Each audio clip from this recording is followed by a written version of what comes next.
Good evening, ladies and gentlemen, members and officers, and welcome to this Development Control Committee meeting on the 13th of January 2015. First thing I must do is give you the fire evacuation procedures. There are no fire alarms scheduled for this evening. Therefore, if the fire alarm sounds, please evacuate the building immediately. The fire exits are located at the rear and the side of this room. Go down the stairs and we meet in the War Memorial Park. I must also tell you that this meeting is being webcast. Yep. And is live on the internet. And please, can you all switch off your telephones or turn them to silent? Thank you. Next, apologies for absence and substitutions. I have none. Good. Declarations of interest? None. Thank you. Urgent matters? I have none. Minutes of the committee meeting held on the 2nd of December. Members, have I your permission to sign these, please? Great. Thank you. For the benefit of the members of the public attending, I'd like to explain who everybody is around this table. My name is Councillor Donald Sherlock, and I am the chairman of this committee. On my left is Councillor David Leakes, who's the vice chairman, and down the sides of the table, to the left and right, are councillors who sit on the committee and who will be making the decisions on the applications this evening. Immediately to my left and right are the officers of the council. And in addition, I'd like to explain that the Development Control Committee is a regulatory committee and not a political meeting. The committee will be looking at the evidence brought before us tonight and will make a decision based on planning reasons. We are guided by national and local guidance and policy. Now, I understand that planning can be emotive, and I ask that everyone remains polite and professional throughout the evening, and that there's no interjections, barracking, cheering or booing. May I also ask all speakers, including visiting members, to speak clearly and to return to their seats once their presentation is complete. No further dialogue between members of the committee and speakers will be permitted once questioning has finished. May I also ask all committee members to avoid repetition, and I ask members to keep any comments on each item to a maximum of 4 minutes. Thank you. We will now move on to item number 5 on the agenda, which is applications for planning permission and public participation, and we move straight to item number 1, which is the land at the junction of Little Knoll Hill and Ashford Hill Road, and I will have speakers on this. And the objectors, Mr. Cahoon and Mrs. Loxton. In support, Laura Graham of Persimmon Homes, and the ward councillor, Councillor Cathy Osselton. And to present, first of all, Catherine Fitzherbert Green. Thank you.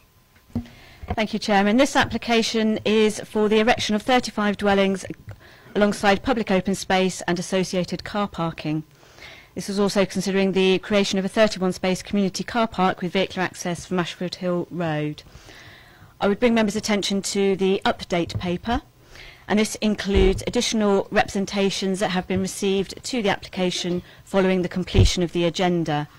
And these address matters of drainage and flooding, the proposed car park and the committee process. Members will also note that there are some amendments to conditions 12 and 32 in terms of their wording, and 2 further conditions relating to highway matters are proposed. There's also reference to the viewing panel where members visited this site last week. The application is before you with a recommendation for permission subject to conditions and notes, and also the completion of a legal agreement. Thank you. Thank you. May I have Mr. Cahoon and Mrs. Loxton, please? Thank you very much. You will have 4 minutes between you, and I'll give you a minute's notice before the end. Thank you.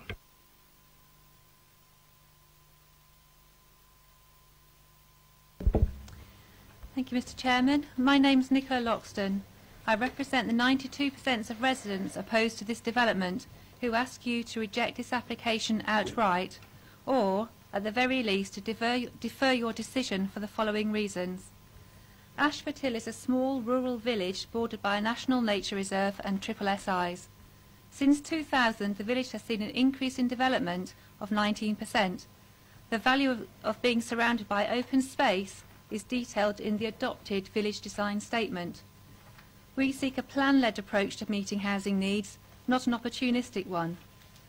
The neighbourhood plan is being developed, and if it was in place, this field, which is outside of the settlement boundary, would not be part of it. Of the 9 reasons for approval, we dispute 5. Point 8. There is no Environment Agency approval of a scheme for surface and foul water drainage, and the consequence of getting it wrong could be catastrophic. This is a fundamental flaw in this proposal. Given the existing issues with the quality of treated effluent within the village and the effect on residents and wildlife within the SSSI, we strongly believe that this is too important an issue to be relegated to a planning condition. Points 3 and 4 are not correct. The proposed development would significantly change the character and scenic quality of the area. It would increase the size of the village by 35% and is sited in a raised location in full view. The development is out of keeping, and the case officer admits that the density is higher than currently exists. Point 5 concerning safe access is not correct. The Highways Department should examine more closely a car park proposal that would create queuing traffic directly opposite a school close to the brow of a hill in a known speeding spot. We urge councillors to consider the issues of liability before approving such a scheme. Point 6 is not correct. The proposal does not deliver biodiversity enhancements compared with an established hay meadow supporting lapwings, deer, owls and insects for local bat populations. My name is Andy Cahoon.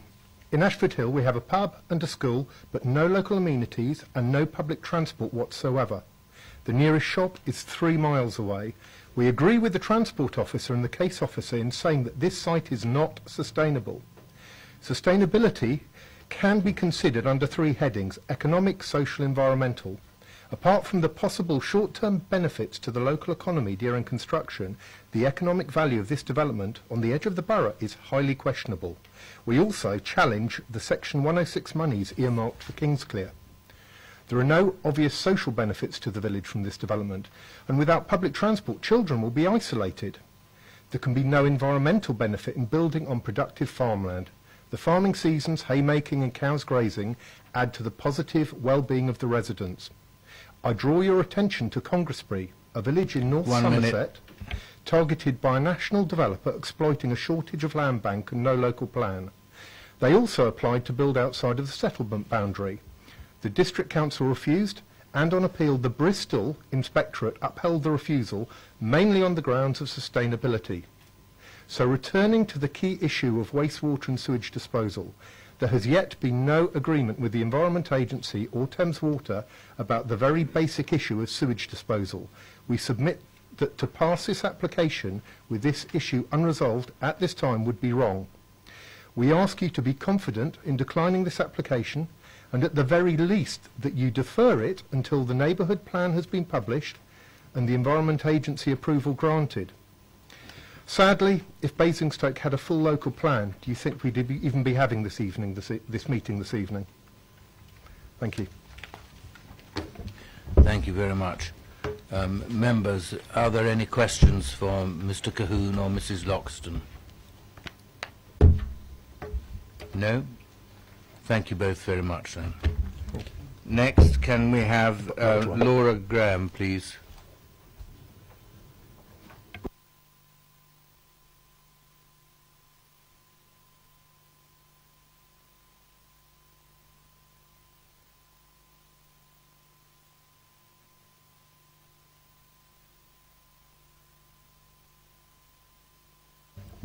Can you confirm who you have with you? I have my drainage consultant to answer any technical questions if you wish. Thank you. You've got 4 minutes, and I'll give you a minute's warning at the end. Thank you. Good evening, councillors, and thank you for giving me the opportunity to speak this evening. This site represents an extremely important development opportunity to Charles Church, and as such we welcome your officer's recommendation for approval. The proposed development has been the subject of detailed discussions with officers to ensure that it complies with all relevant planning policy requirements and is an appropriate form of development for the site. The merits of the proposed development have been clearly set out in both the submitted application documentation and your officer's report. It represents a sustainable development and should be considered favourably in accordance with the policies of the MPPF, specifically the need to boost housing supply and the delivery of much needed housing in the borough. Ashford Hill, while being a rural community, does have facilities available within it that provide a range of services and amenities for the local community. Therefore, it does not have the characteristics of an isolated area. Importantly, there will be no significant adverse impacts of allowing the proposed development. Indeed, there are benefits. These include the provision of 40% affordable housing, of which there is an identified need, the provision of a public open space that will provide a central focal point for the village, the provision of a community car park, and the fact that the site is not constrained by restrictive policy or land designations. Indeed, the proposed development is of an appropriate design that relates well to the surrounding development in a sympathetic manner. A suitable and safe means of access can be achieved and has been considered so by your officers, and the biodiversity value of the site can be conserved. It has also been demonstrated that the proposed development will not have a significant impact on the landscape character and scenic quality of the area, and any impact can be sufficiently mitigated. Importantly, the site is defined by built development. Its central location in the village means it is flanked on its northern and eastern boundaries by main roads and residential dwellings. Therefore, the proposed development will not be out of context with its surroundings. In addition, the proposed development is of a very low density so as to incorporate a large area of open space, and gaps between the dwellings provide the development with a green, verdant character and maintain views of the countryside beyond. With regard to drainage, as I've just said, my drainage consultant is here tonight and can answer any technical questions that you may have. However, the FRA and technical note that accompanied the application set out the approach employed in the design of both foul and surface water.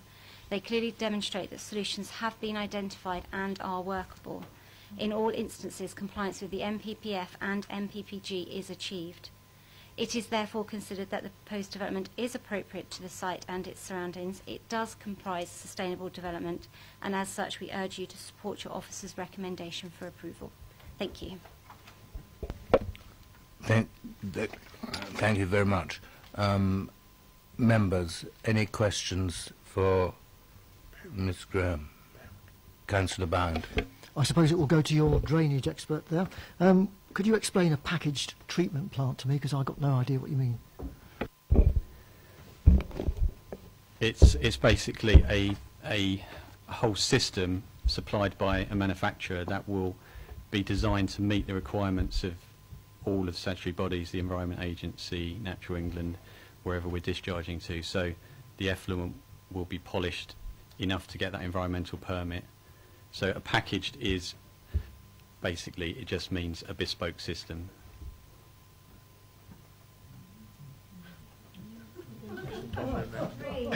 Oh, sorry. I still don't understand how. What I want to know is perhaps how it works and what sort of size it's going to be, that sort of thing. Yeah, the sewage treatment plant is basically two very large diameter rings. In the rear of the flood risk assessment, there's a diagrammatic representation of that, quite a detailed drawing. I'm not a sewage treatment expert, but we generally use what's called a biobubble system, which is an aerated system, and they can produce a treated effluent almost to drinking water quality. We've had a site where we've discharged into salmon ponds. There's many instances that biobubble have of discharge into triple SIs. It's not a septic tank, it's a very polished effluent.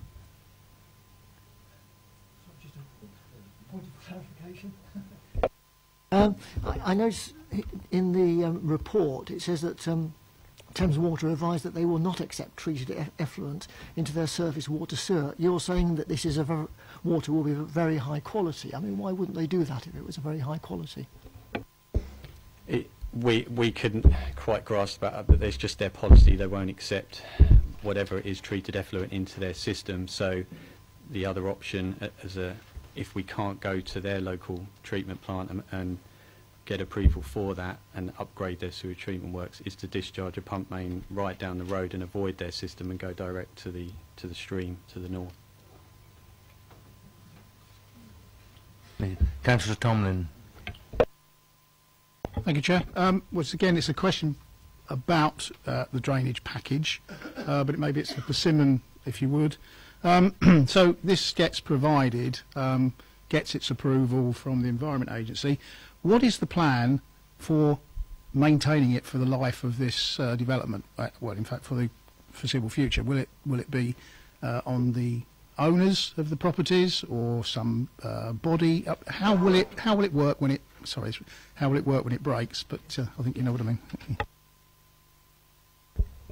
This estate, as with a lot of new estates, would be managed by a management company that would be established by Persimmon Homes and then handed over to the residents. They are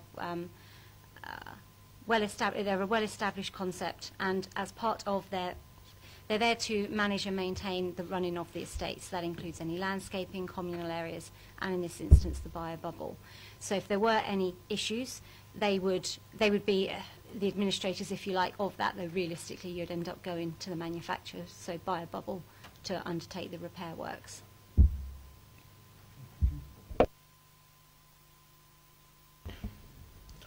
Councillor Tucker. Thank you. Sorry, this is not an interesting technical question. It is actually about your companies. Can you just explain to me the connection between Persimmon Homes and the applicant as we have here, which is Charles Church and Vortal Properties? We are one and the same. So Persimmon Homes is an established company. They purchased Charles Church many years ago, so Charles Church now is a brand of Persimmon. So they are in effect one and the same company. Councillor Westbrook. Thank you, Chair. Good evening. Our officer's report states that it does not appear to be evidence provided that design has evolved through close working within the community that could be affected. Can you give us a bit of a bigger expanse of what you've actually done in regards to consultation and meeting with the community over the period of this application? That is detailed in the planning statement. So the very first planning statement was submitted with the application. There was a very initial consultation undertaken by a company called Vortal Properties on behalf of the landowner a couple of years ago, and I believe that resulted in a public meeting. Once we became involved, we undertook also public consultation in the form of an exhibition. I can't remember the date off the top of my head, but it was this sort of time last year. I think it was last February, but that is detailed in the planning statement. So that was a public exhibition that ran from mid-afternoon to early evening in the midweek, in which we had information on our proposed development, including highways and drainage information, and the local residents were invited to come along, speak with us and our consultants to understand the process that we'd gone through, the design that we had undertaken. That they were obviously consulted during the application process as well through your offices.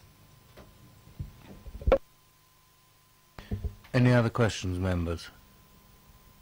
Right. Thank you both very much. Next, please, Councillor Osselton.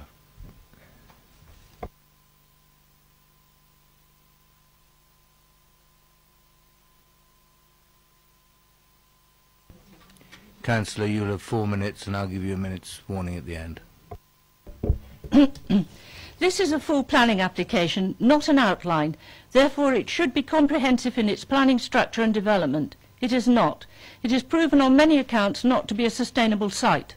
This application would cause harm to the character and appearance of the area, would have an adverse impact upon the living conditions of neighbouring residents, and considering the requirements of local and national planning policy, that the site is not an appropriate location for the development proposed with regard to its accessibility to local services and facilities from the site, by means other than the private car. I am advised by our housing association that there are currently only 2 households on the register for this area seeking social housing, and that is a one person and one that requires a 4-bedded house. There are no buses. The road is a rat run from AWE through Kingsclere to Whitchurch and the A34. The Ashford Hill Village Statement, which nobody seems to be taking any notice of, says that any development that creates unacceptable higher levels of traffic hazard should be resisted, and this is a prime example of lack of infrastructure.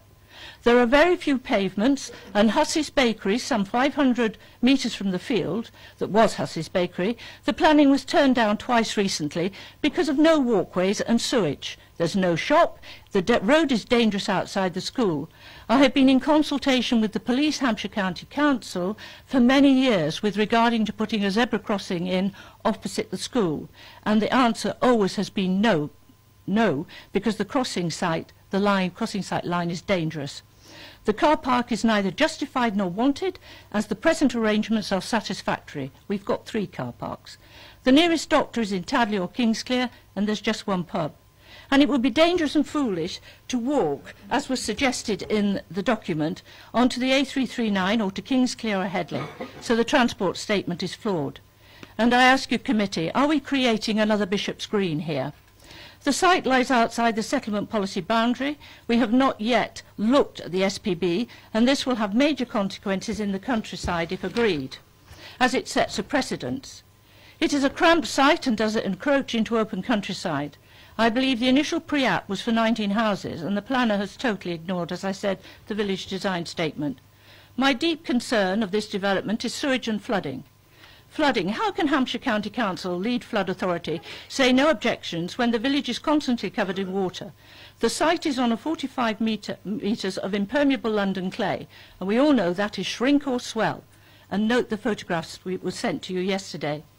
There is a clear risk of surface flooding on the site. Recent flooding has occurred from this field into the properties to the north-east of the site, which causes considerable damage.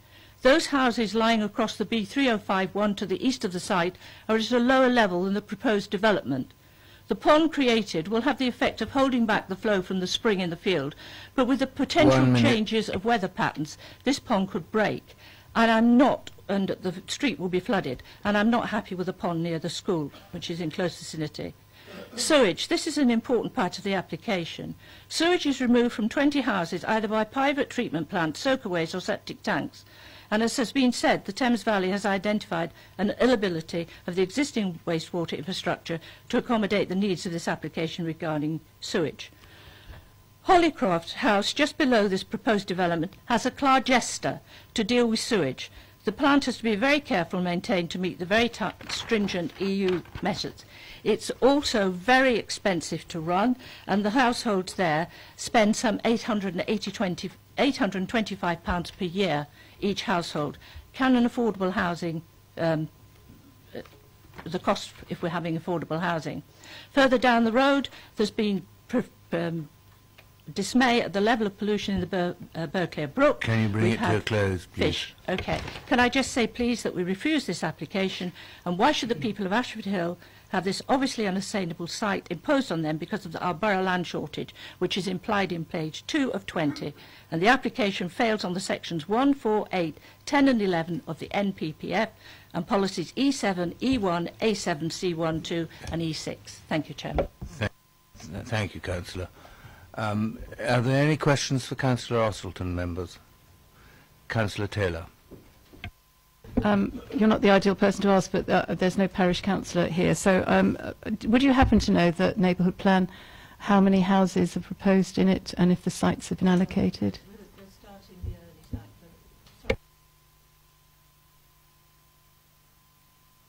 They're in the early stages, and Kingsclere is well advanced with theirs, so Kingsclere is helping them because it is only a residency of about 100 houses. But there are other fields that would be suitable. It's not NIMBYism, I can say that. Thank you. Councillor Bound.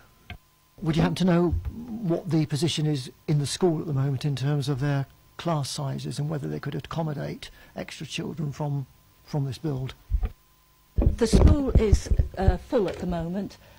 They've got problems because I think it's year 5 and 6 the children are having to share a classroom in this as well. So yes, I think it's very difficult to say, as you know, because the children move through the school quite quickly. So we'd have to look at what the years to come would indicate. But there is a young community there. Any more questions, members? Thank you, Councillor Orselton. Questions to officers, members? Do we have any? Councillor Westbrook, followed by Councillor Potter. Thank you, Chair. Page 24 of 200, second paragraph, for affordable housing.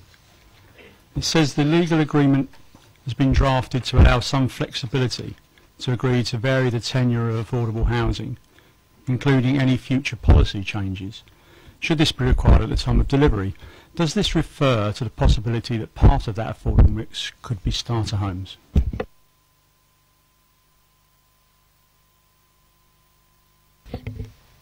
So effectively the proposal is for 40% affordable housing based on the policy required split of rent to shared ownership. What the wording of the 106 allows for is if there are any policy changes in future, but with the council maintaining control over agreement with that.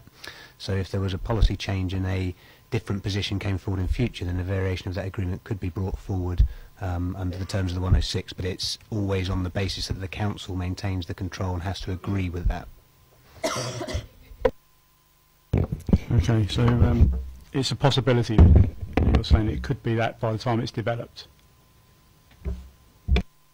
I mean, it could be that or any other affordable housing model that's embedded in planning policy at that time. But the issue would be that the council makes a decision at that point. Should that position be proposed at that time? Can I carry on? Sorry?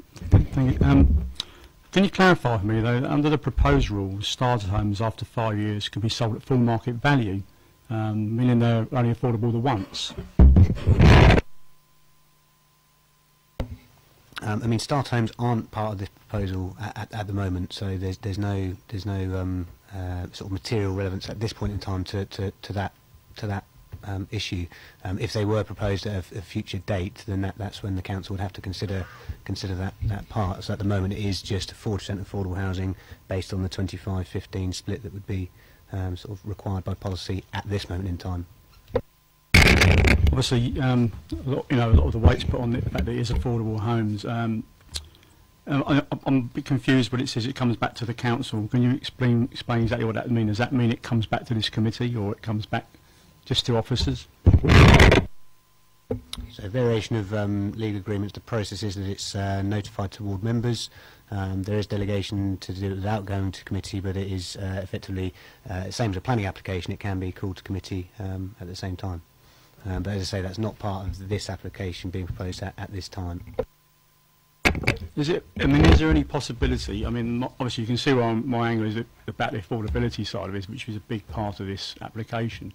And I'm just trying to understand that, is there anything we can do that if it does happen and we've got some control to find out, because obviously they're not affordable anymore. So you just put in ordinary houses in effect there. I don't think there's any means by which the committee or the planning authority can determine the application other than what's proposed at this moment in time, which, as I say, is that 40, 25, 15 split. Councillor Potter. Thank you, Chairman. I think my biggest concern with this proposal relates to the foul sewage, and I just want to be clear with officers, if I may. I mean, obviously we're aware of Grampian-style conditions that we apply when we've got a main sewer to connect into, but in this case, and I've got a little bit of knowledge about the sort of packaged treatment plant idea and the bio-bubble system, which can be quite effective, I think. We're saying, aren't we, in our response to this application, that the sort of restrictive condition which is being suggested, and this is worded on page 38 of 200, it's suggested that we can impose a condition that means that the development can't commence until the final foul drainage solution is known and that works must have been completed prior to the first occupation of the development, which clearly I think is A, going to be in the best interest of existing residents of Ashford Hill, and secondly, by definition, be in the best interest of anybody who might live on the new development. Is that condition entirely realistic? I just want the assurances of officers on this and how we actually would enforce that. I mean, it might involve legal recourse, I realise, but I'd just welcome some comments on that to know how realistic the condition can be in those circumstances, please. I mean, the application of the conditions is not an unusual approach. It is something that is used, and you will see elsewhere in this agenda, where we are securing the appropriate details to come forward to us prior to the commencement of development. And I'll bring members' attention to conditions 18, 19 and 29, which all deal with matters of foul and sewage surface water drainage. It means that we actually have that opportunity to look at those details, do those necessary consultations. The details would come to us almost in the form of an application for condition discharge. We have the opportunity to consult the relevant parties, such as Thames Water, and only then, if we actually have sufficient information that we are satisfied that the scheme is acceptable, would we then approve those conditions, and then would the development be able to commence. If not, if there was an issue, then we would have our enforcement processes to go through. Councillor Tomlin. Thank you, Chair. On the same subject, I'm sorry to bring it on, but probably put the officers on the spot. Given 35 houses feeding such a mechanical sewage plant, what experience have we got in the borough of developments of this size with this type of treatment? I know we've got lots of little rural developments of 4 or 5 houses where they have a smaller version. So what information can you share with us, please? I'm afraid we don't actually have any details, particular sites that we can actually share with you. That information, we haven't had the opportunity to prepare that in response to this sort of question, I'm afraid. Any more questions for officers? Yes, Councillor Bound. So, well, bearing that in mind, where would this expertise come when you were agreeing that the condition could be applied then? We have our statutory consultees. We have Hampshire County Council's lead local flood authority. You also have Thames Water, who also are a statutory consultee. So that is where the expertise lie. Any more? Councillor Tomlin. Thank you, Joe. Different subject. This is detail or full planning application, so we're talking about street scenes, we're talking about styles of buildings. Looking at the pictures that we have, I'm presented with, I'm not going to explore the quality of houses, I take that as read that they're a good quality house, but the style of the housing, in my opinion, is that of a typical modern estate. And when you look at the local housing in the area, given that this is 35 houses, good 35% or at least 30 to 35% expansion to the village, it strikes me that what's proposed on these pictures is not really in keeping with the individual nature of houses in Ashford Hill, which perhaps there's no particular style. And I see these houses as having a style. So can you give us words of comfort as to how this street scene fits in? I mean, obviously regard has been given to the character of the area. There is a mix of properties in the locality, and that has been borne out within the design process. Of course, the elevations and the details you have before you are only a selection of the overall development pattern which is being proposed. The application has been subject to consultation with your urban design officer, who has come back with no objection, and the application has been looked at very thoroughly in relation to the character and appearance of the area and how this would fit. Also, the development is proposed is having its own street scene. It is taking into account the character of its own site, but also outward looking in relation to the connection to the local area. We also have conditions securing the final selection of materials, and that goes just beyond the properties themselves, but also to the landscaping boundary treatment. So we actually have that comprehensive view that a development will come forward that actually will fit with the local area. Any more questions for officers? No? Then we'll move to debate.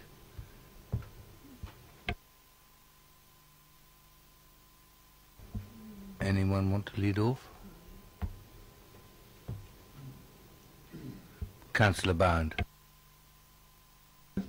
I mean, we went on site visit on Friday and looked at the application site.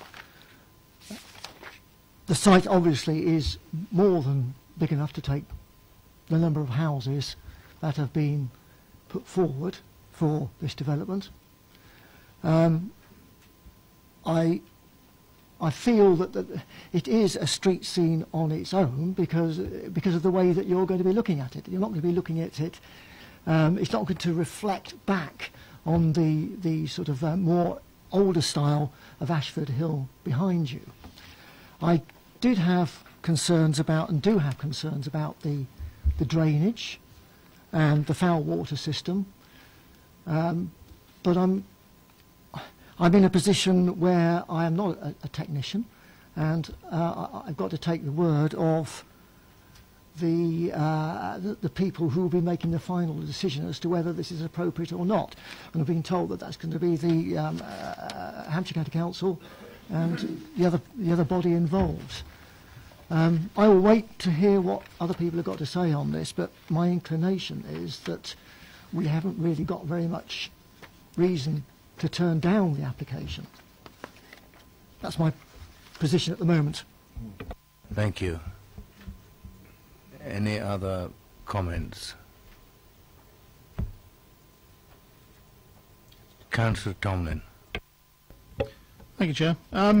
Well, for the purposes of the debate, I'm uncomfortable, shall we say, with the sustainability of this site, given what we've heard that yet again it's one of these ones where we have to rely on a car because there's no real footways and there's nowhere to walk, let alone that's the preferred access statement. I'm concerned about, and you've heard my questions, about whether such a large development, not on mains drainage, is not going to be without its problems going forward.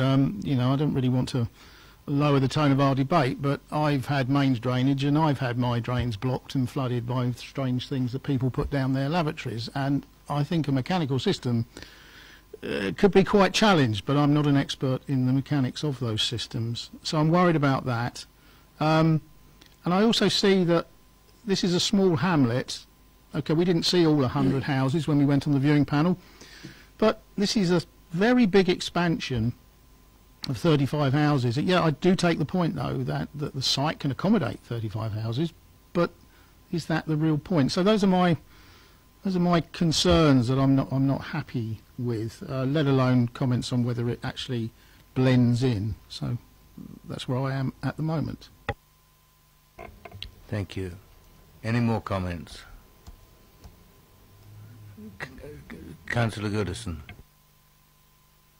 Thank you, Chair. Well, I have to say I rather agree with Councillor Bound. I think the difficulty here is that the planning department is recommending approval. Now, if this committee is mindful to refuse it, then we have really got to find some very, very good planning reasons for refusing it, and I don't think we've yet identified any desperately important planning reasons for refusing, so that needs to be done if we wish to refuse it. Thank you.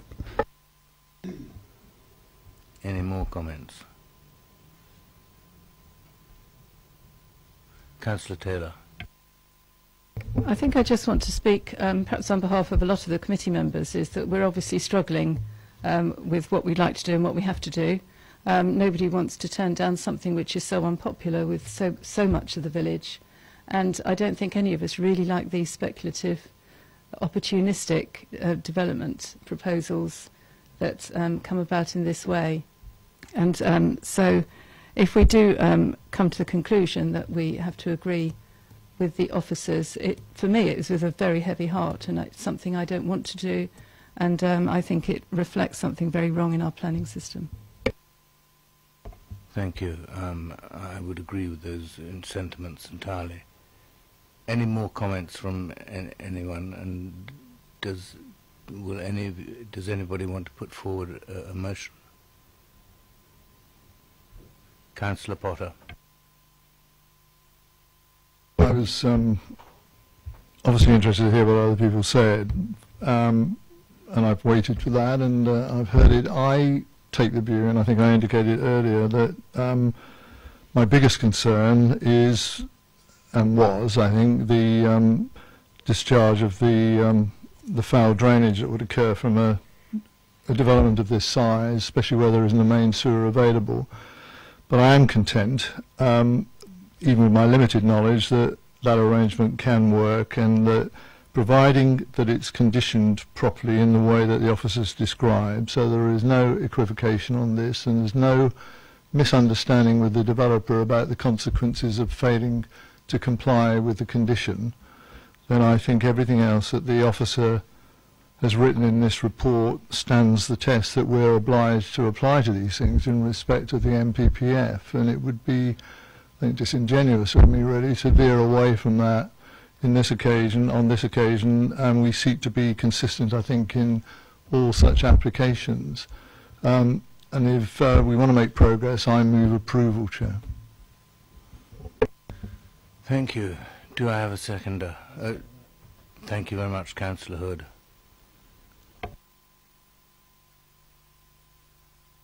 Right, we'll move to a vote. We have a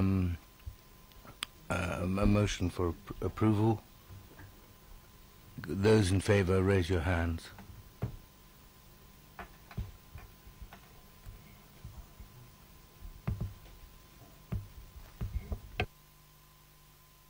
Thank you. Those against?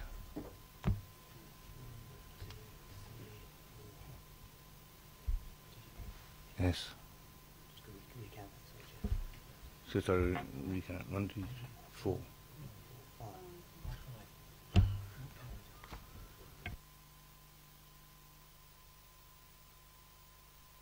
The vote is tied and is the chairman's vote.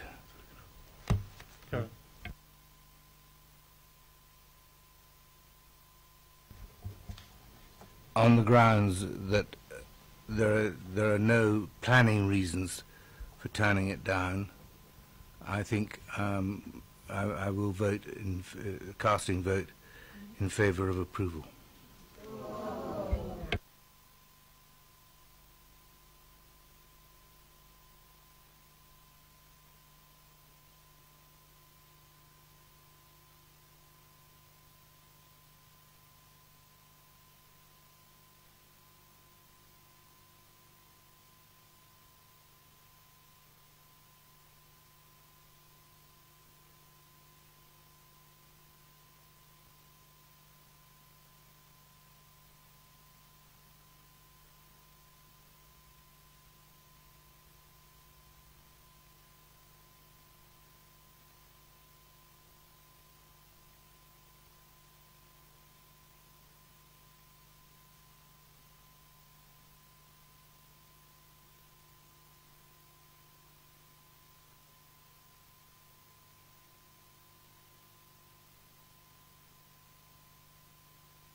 Yes. Will you sum up now, please? Thank you. I would just confirm to the committee that that application has been moved for approval, subject to the conditions and notes in the agenda and the completion of the legal agreement. Thank you. Thank you.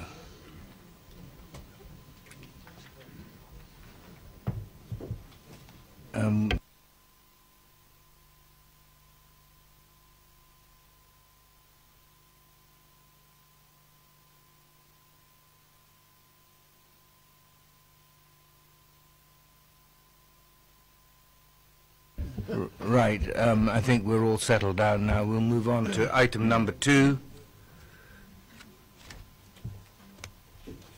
which is Little Bowlings, Goddard's Lane, and I have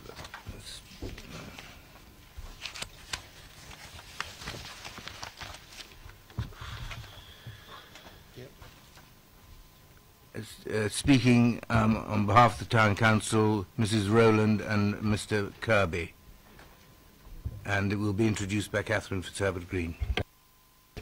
Thank you, Chairman. This is an outline application with all matters reserved for the erection of 4 dwellings with associated garages and a replacement office building.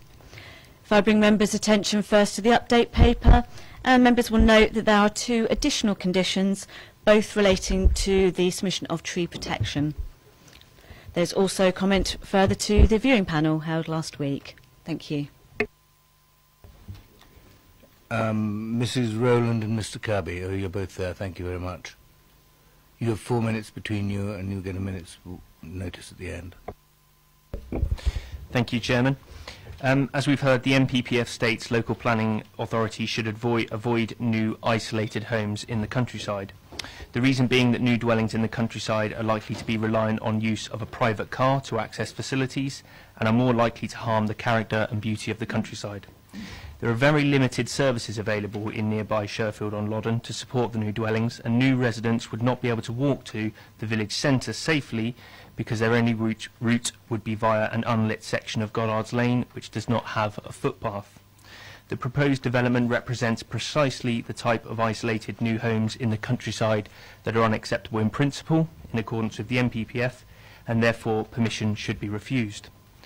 The Council are giving little weight to policy EM2 of the emerging local plan, which relates to the strategic gap west of Sherfield-on-Loddon, as it has not yet been adopted. The NPPF suggests the planning system should take account of the character and roles of different areas of the countryside. Regardless of the weight given to emerging policy EM2, the proposal site and surrounding countryside land has an undeveloped character, which is vital to the landscape setting of the village, and the protection of this landscape setting can be given significant weight in accordance with the NPPF. The erection of large detached executive homes beyond the existing built envelope of the village will harm the undeveloped landscape of the village surroundings and is objected to by the Council's own professional landscape officer. It will also set a very real precedent for more development beyond the village boundary, which would further erode its landscape character. The site adjoins residential properties which currently benefit from a spacious setting with no development to the rear. The indicative site plan submitted shows limited back-to-back distances relative to the rural area and does not take into account that neighbouring properties are set over 1 metre lower than the new dwellings, which will compound the potential for overlooking of existing properties such as Holly House and Milkwood. As many local residents and the parish council have noted in their objections, the applicant is proposing a replacement office building but states the site is currently a vacant field. Therefore, the proposed new office building is unacceptable in principle in accordance with countryside policies.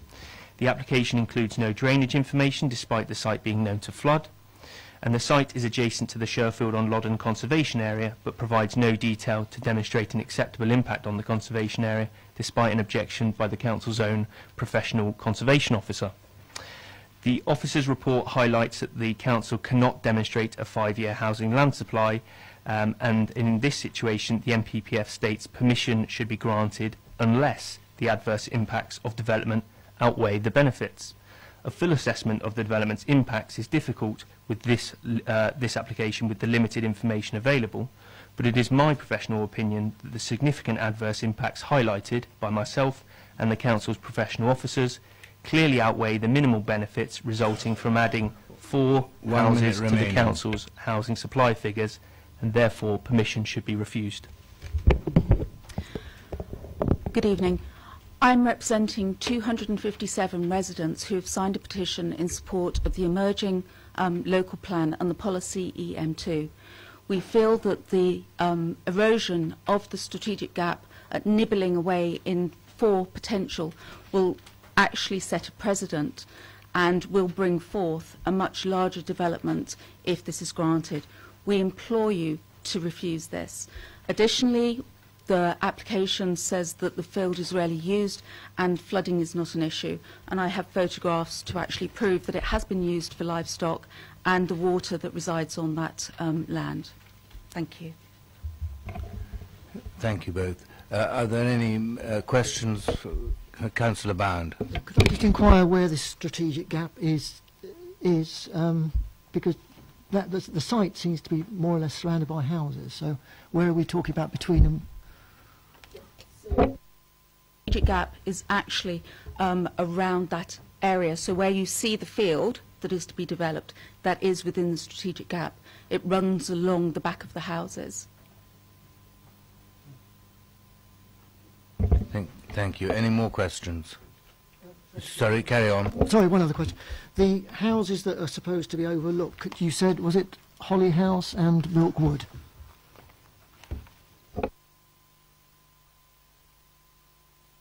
Any more questions, members? No? Thank you both very much. Councillor Tomlin, as the ward councillor, do you want to speak now or just speak in debate? I'd like to just speak in debate, if that's okay, but the other ward councillor is a proxy speech, I believe. Yes, Councillor Bowyer, on behalf of Councillor Robin. Yeah. Good evening, everybody, and thank you, Councillor Bowyer, for reading in my absence. The emerging local plan is a balanced strategy designed to deliver suitable housing in appropriate locations. It is recommended no houses to Sheffield-on-Loddon. That being said, there is a need for some small-scale developments of 2 or 3 bedroom units. This can be achieved within the existing settlement boundary. This proposal is clearly outside that boundary, as in what has been considered to be the strategic gap. It is also an area identified by the emerging local plan as strategic gap. The proposal is for large, expensive houses and does not fulfil the needs for smaller, reasonably priced units suitable for working families. Those of you who were able to visit the site last week saw that access is off of a narrow single-track lane that turns immediately alongside working farm buildings and tractor storage sheds. These will remain in use for the foreseeable future and will conflict with residential development. The settlement boundary in this area is clearly defined, and this development would compromise that clarity. The land has been used for farming and equine purposes for many years. To allow building on it will set a dangerous precedent for the future of the village. Councillor Nick Robinson. Thank you, Councillor Bowyer. Right, we move to questions to officers. Do we have any questions for officers? Councillor Potter. Sorry, Chair. Can I just clarify with the officers in regard to housing mix? I mean, clearly the indicative layout gives a hint about the likely size of the dwellings that might subsequently be the subject of a detailed planning application, but I think no more than that. And as I read the provision that we have in that regard, whilst we'd in principle be approving 4 dwellings, the actual detailed discussions seeking to get compliance with policy 3 of our local plan are yet to come, and therefore if we're adamant, and we can be in the future as a planning committee regarding the type of dwelling we want to see on this site, we have an opportunity, do we not, at that detailed stage to do just that. Is that right? So, sorry, just the consequence. I mean, we are not committing ourselves to 4 executive type dwellings at this stage, are we? And just to confirm, yes, the scheme is in outline. We don't have the details of the properties in terms of their bedroom numbers, their size, their external appearance.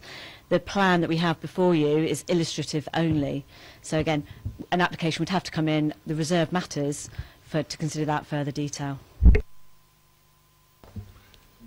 Councillor Tomlin, followed by Councillor Tucker.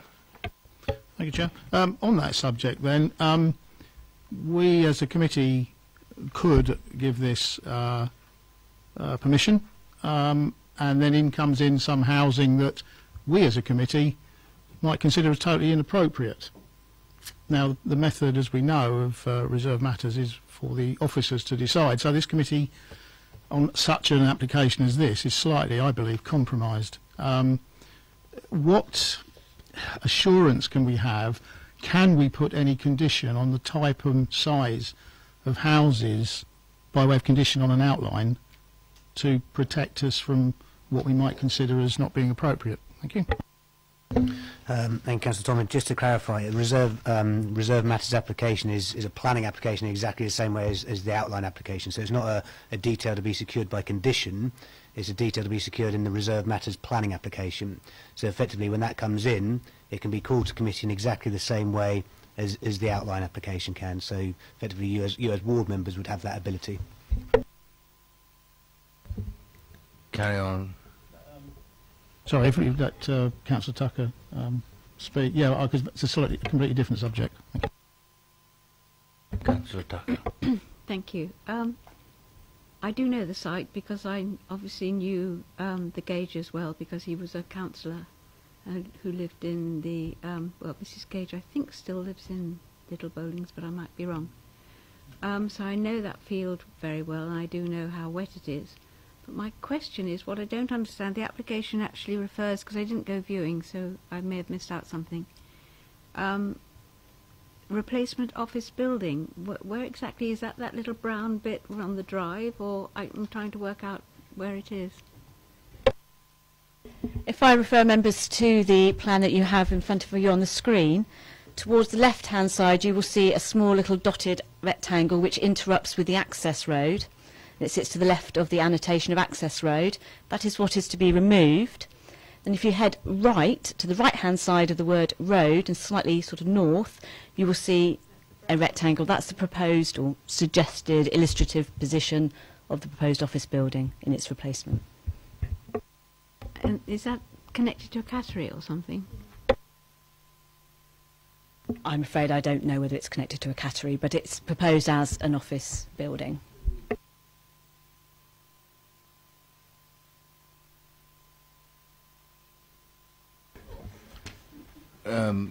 Right. Councillor Tomlin. Thank you, Chair.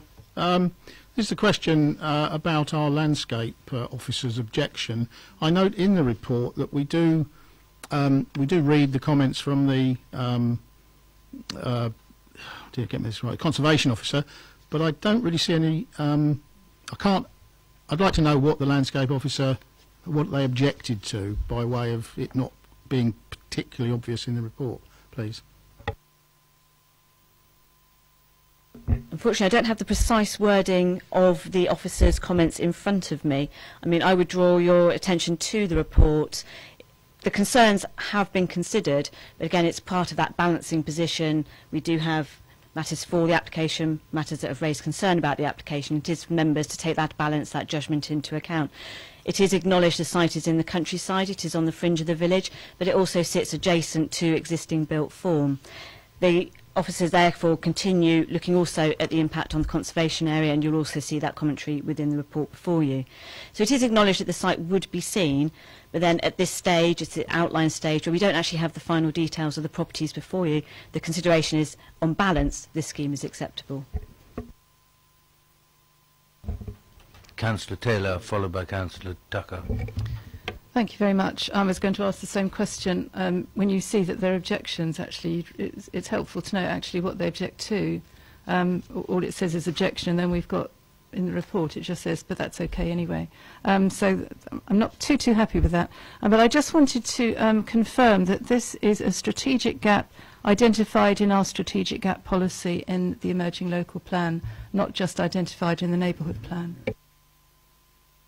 I understand it is in the emerging local plan, which of course it is at a stage which we can't put weight to those particular policies. Councillor Tucker. Thank you. I might be able to answer my own question, but I'm not sure. If this were to be granted, would it not set a precedent to any of the other fields round about? Members will be aware that precedent isn't something that we can put weight to as a material planning consideration. And of course any application that came forward for any other fields would be considered on its merits against the policies of the local plan and the national planning policy framework. So it would be something that would have to be considered at that stage, of course, which we don't have before us tonight. Any more questions? Then let us move to debate. Councillor Tomlin. Thank you, Chair. Okay, I'd like to just, from the report, bring some points to members to consider for debate. If we start with page 64, there's a paragraph from the Parish Council which refers to the Neighbourhood Development Plan. Okay, I understand that little weight. There's lots of policies that we'll be applying little weight to, but I don't know whether little weight can be added together.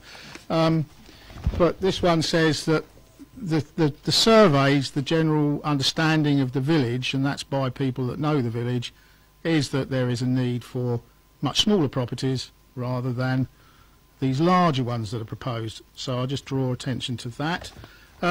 Page 65, again, Councillor Taylor and I have raised the question, the landscape officer's comments. We don't really see them, but there's clearly an opinion, a split opinion amongst officers about issues with the landscape, about the impact on the landscape. Then we go to page 69, and that's the conservation officer.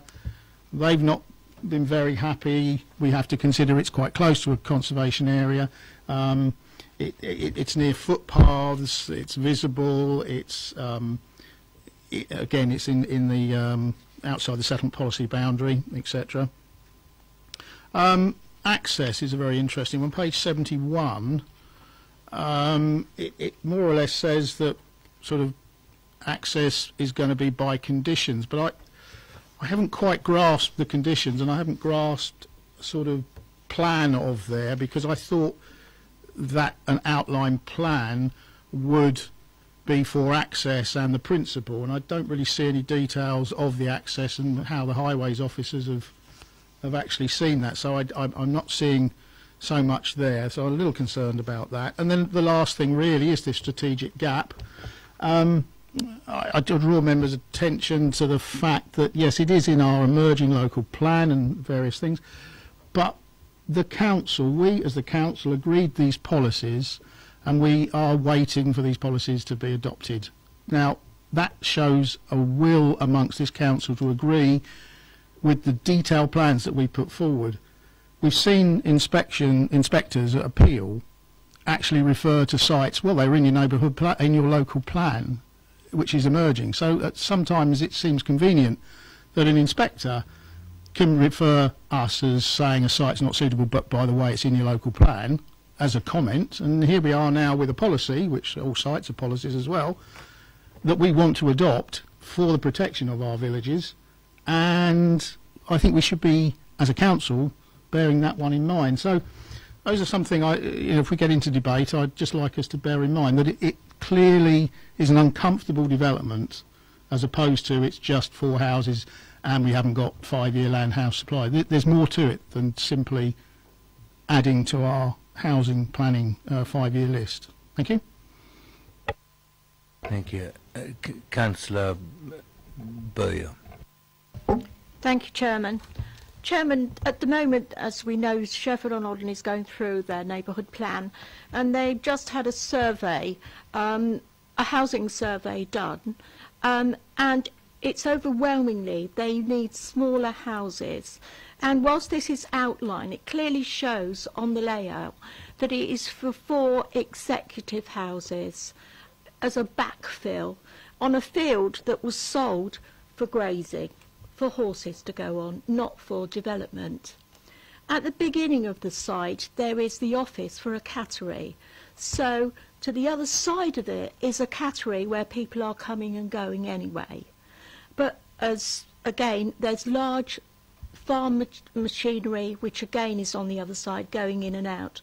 Going into Goddard's Lane, it is a single lane traffic, and it just is not the right place. And I agree with Councillor Tomlin with the strategic gap. Either we have a policy which we all sign into, or we don't. And this certainly goes against the policy and could lead us down another road where another planning permission comes through for houses on the other side of Goddard's Lane, which when we've agreed one, we could well have to agree the other. I don't think this is the right place for these houses, and I don't think it's sustainable. And I'm sorry, I can't agree to this development. Thank you. Any more comments? Councillor Potter. I wasn't sure whether Councillor Bowie was moving rejection then or not, or whether that was just a preamble to something. But in terms of my own observations, in terms of the landscaping aspect that we've been talking about, it's very clear to me that there are concerns there, but as the officer says, subject to appropriate design, detailing materials, which can be addressed at a reserved matter stage or through planning conditions respectively, whichever and both could be appropriate. I think that can be dealt with. In regard to what Councillor Bowie was saying about, in a sense, the change of use of the land, this is the real world, isn't it? People change the use of land and they make money out of it. This is speculative development, end of story, but we deal with this all the time, and we have to respond to that. In my view, and I would want us to be very clear on this, and this will come back to us, I understand the need for, perhaps in this situation, non-executive dwellings, but let's see what comes in terms of a detailed stage if we approve this outline here this evening. In terms of what we had before, as again I make the point, guided as we are and bound in the way that we are by the MPPF, and in regard to the reasons for approval that are outlined to us, I see no reason why we should not approve this application before us tonight. In the absence of anybody else, I'll move that as well, Chairman. Thank you, Councillor. Do I have a seconder for that? Councillor Westbrook. Do you want, Councillor Bound, do you want to speak, or? No, listening to what Councillor Boyer says and Councillor Tomlin, I understand exactly what they're saying and where they're coming from, but I haven't really seen any real strong reason for turning over the officer recommendation in terms of reasons that we could legitimately put forward and we could defend. Thank you. Councillor Tomlin. I'll just add in then, I just consider this whole policy of strategic gaps. It'll be a rather interesting one, because if we put this in, that means the strategic gap's got to be redrawn, and we've submitted this to the planning inspector, so therefore we'll have to stop the local plan and go back out to consultation, because this is we've already submitted all our minor developments and we're out for consultation on that. So, the point is, sometime we have got to stand up for our local plan. We've tried it, we've been hit a few times, but these are policies that well, I said earlier we agreed on, so I'll repeat myself, but I'm pretty disappointed if we ignore this sort of policy. Councillor Bound, followed by Councillor Goodison. Could Mr Townsend perhaps comment on that, the fact that, if this is in the local plan as it's going forward and being examined by the inspector and so on, and yet we have now, if we were to approve this is a strategic gap which is there, then does it have to be what's the position? I think the issue there, committee members, would be effectively you're considering a planning application based on policies applicable at this time, which unfortunately doesn't include the emerging local plan in terms of significant weight being given to that. I entirely understand the point Councillor Tomlin's raising, that if planning permission is granted, almost by default you'd have to redraw the line of the strategic gap around it. I suppose my only comment on that is that yes, that could practically be done. I suspect that would be through a minor modification, but in any case the strategic gap policy is more to do with kind of coalescence of settlements, as opposed to restricting development absolutely. I think if there was concerns around the development, it would be more with regards to the impact on the landscape character of the area as is, as opposed to a principle of it, whether it sits within or the strategic gap as proposed or not. Councillor Goodison. Thank you, Chair. I think Councillor Tomlin raises a good point. I mean, our emerging local plan is before the inspector, and that plan was passed by a full borough council meeting. I accepted the whole thing in the entirety, which has gone to the inspector. So I find it disappointing that the planning department would wish to ignore the fact that in the emerging plan this area is classified as a buffer zone, and I would like to ask Mike on what basis he feels that he has, he's able to ignore what's in the emerging plan. Thank you. Yeah, it's not the case of officers ignoring what's in the emerging plan. It's simply the case that the NPPF sets out very clearly the weight that can be attached to emerging planning policy at various stages. The stage that we've reached with the submission local plan is that clearly the examination has taken place, but we've yet to receive the inspector's report. Until we receive that inspector's report, limited weight can be placed on those policies. That is the position. It's not a choice by officers. It's simply the position in terms of how the NPPF sets out the weight that can be applied to various policies at various stages of preparation. Councillor Potter. Sorry, Chair. I mean, it's worth saying, isn't it, in that regard, and I understand the dichotomy, but if we were to go down that road of saying that those things that we have before us appear to conflict in some way with the emerging local plan, and we understand, I think, the limited status that has, we'd nearly be looking at a moratorium on a whole load of planning applications that quite rightly come before us, and we would find ourselves in conflict with the NPPF consistently. We'd find developers saying we're going to go for non-determination repeatedly in that regard if all we were using was this sort of in-between period in regard to the emerging local plan. It's not justifiable. It's not justifiable in law, and we've got to understand that. Yeah, I'm afraid you're right.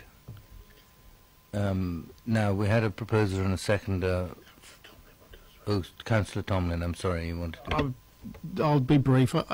I correct me if I'm wrong, but I thought that in the summation notes and everything from the inspector, he was sympathetic or supportive of local, strategic gaps, and that it was something that provoked no comment. Therefore, I know we're preempting what he might say or not say because he's going to be concentrating on something else. But where do you know, there must be a percentage of weight you can put in a local plan when we're so close to being done, and an inspector has had a chance to throw the things out. But it's just very awkward. Yeah, we have a proposer and a... Sorry, Councillor Bowyer, you want to... Can I just come back in, Chairman? I find it unacceptable that landscape have got an objection, but we've got no comments about it. Biodiversity, there's, further information is required, and conservation have also got an objection. This is a village that they want to put these extra houses in, yet some of these things that are quite important are being objected to. That's the comment I want to make. Thank you. Any more comments? Right, we had a proposer and a seconder for approval. Those in favour raise their hands.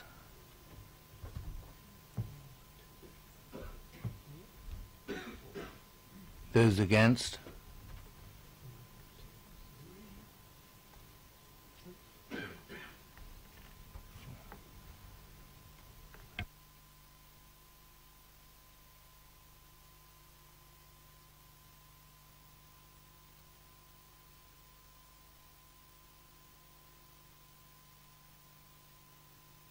Right, it was 4-3, so that one is approved. Can you sum up, please? Just to confirm that that application has been moved for approval, subject to the conditions and notes within the agenda. Thank you. Right, we move to item number 3 now, which is Wayside, Silchester Road, Little London. And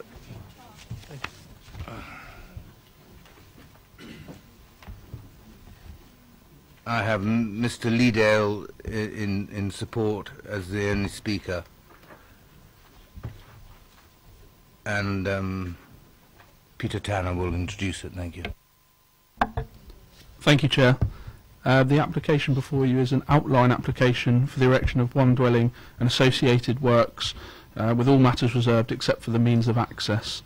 The application is recommended for approval, and I would advise that there is nothing to report in the update paper.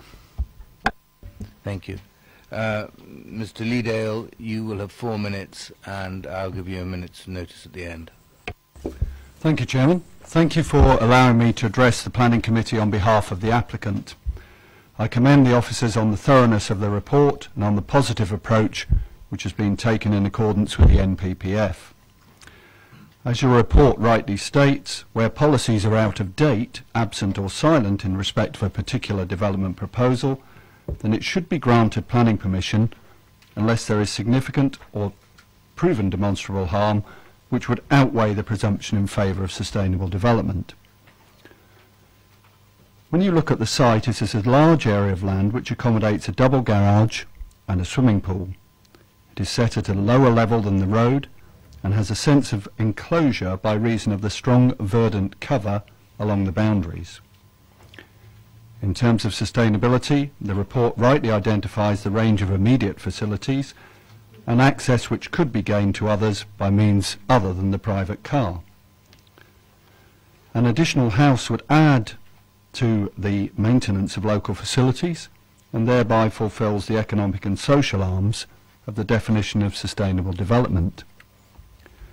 In respect of the key matter of environmental impact, it is acknowledged that some trees were removed in advance of the application being made. These were in a poor condition. However, and importantly, in excess of 35 trees remain within and along the boundaries of the site. There is further scope through planning conditions to enhance landscape within the site, and this can include further tree planting if it is considered appropriate by your landscape officer. The position of the proposed dwelling lies between Wayside to the south and Barford Cottage to the north.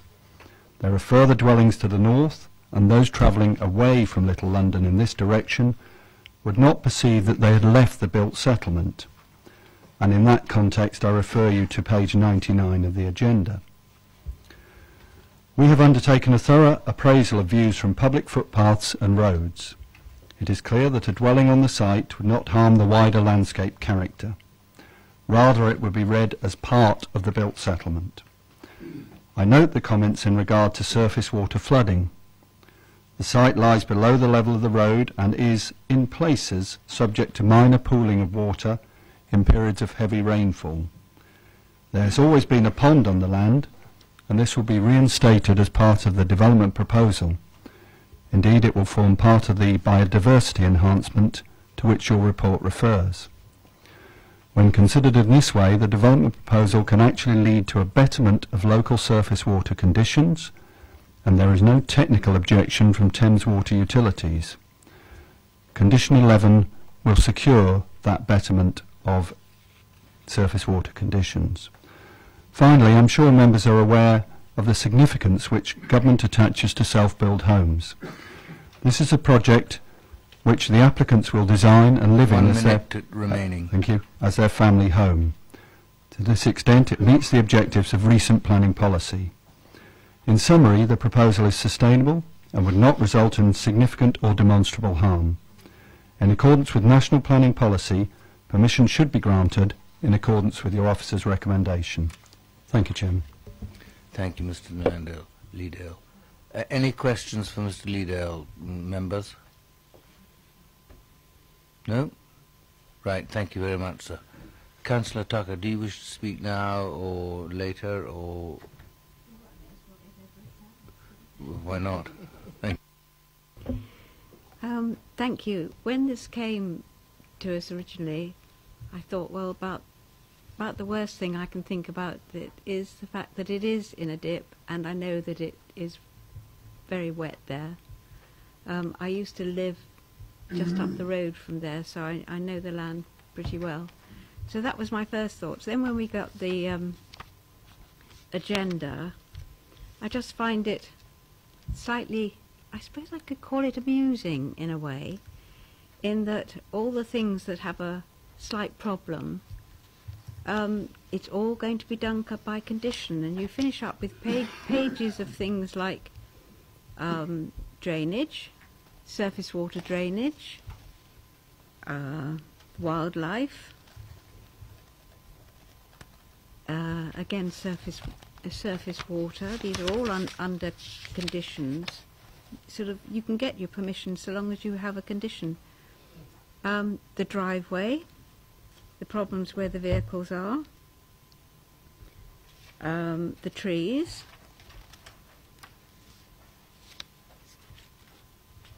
that's the demolition works and things.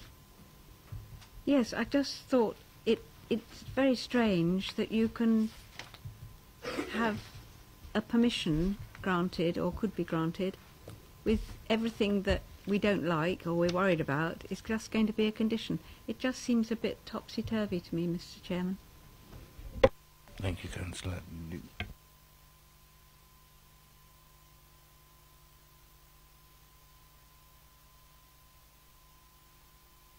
Right. Questions to officers, members. Do we have any? No? Let us move to debate. Councillor Potter. On the other hand, so sorry, Chair, perhaps I'm being premature on this, but I mean, in the light of what we have in front of us and the comments that I've had thus far already, and a very clear report already, I mean, I know there's no objection from the Parish Council, there weren't any comments received from Ward Councillors, and on that basis I'd recommend approval. I'd move for approval, Chair. Thank you, Councillor. Do I have a seconder? Yeah. Thank Yes, you. Chairman. Wrong thing. Yes, Chairman, I was putting my hand up to propose it, actually, but I'm happy to second it. Thank you. We have a proposer and a seconder for approval. Those in favour, raise your hands. That's carried. Those against? Abstain? One abstention. Thank you. That is passed. Would you like to sum up, Peter? Thank you, Chair. Just to confirm, the application has been approved subject to the conditions within the main agenda paper. Right, we move to item number 4 now, which is plot 16 Lion Close, Overton. And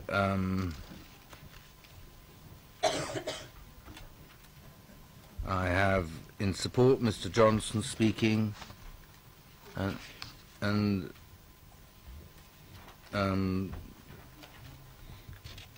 Councillor Finnemore, you're speaking too, yes? Okay. Catherine.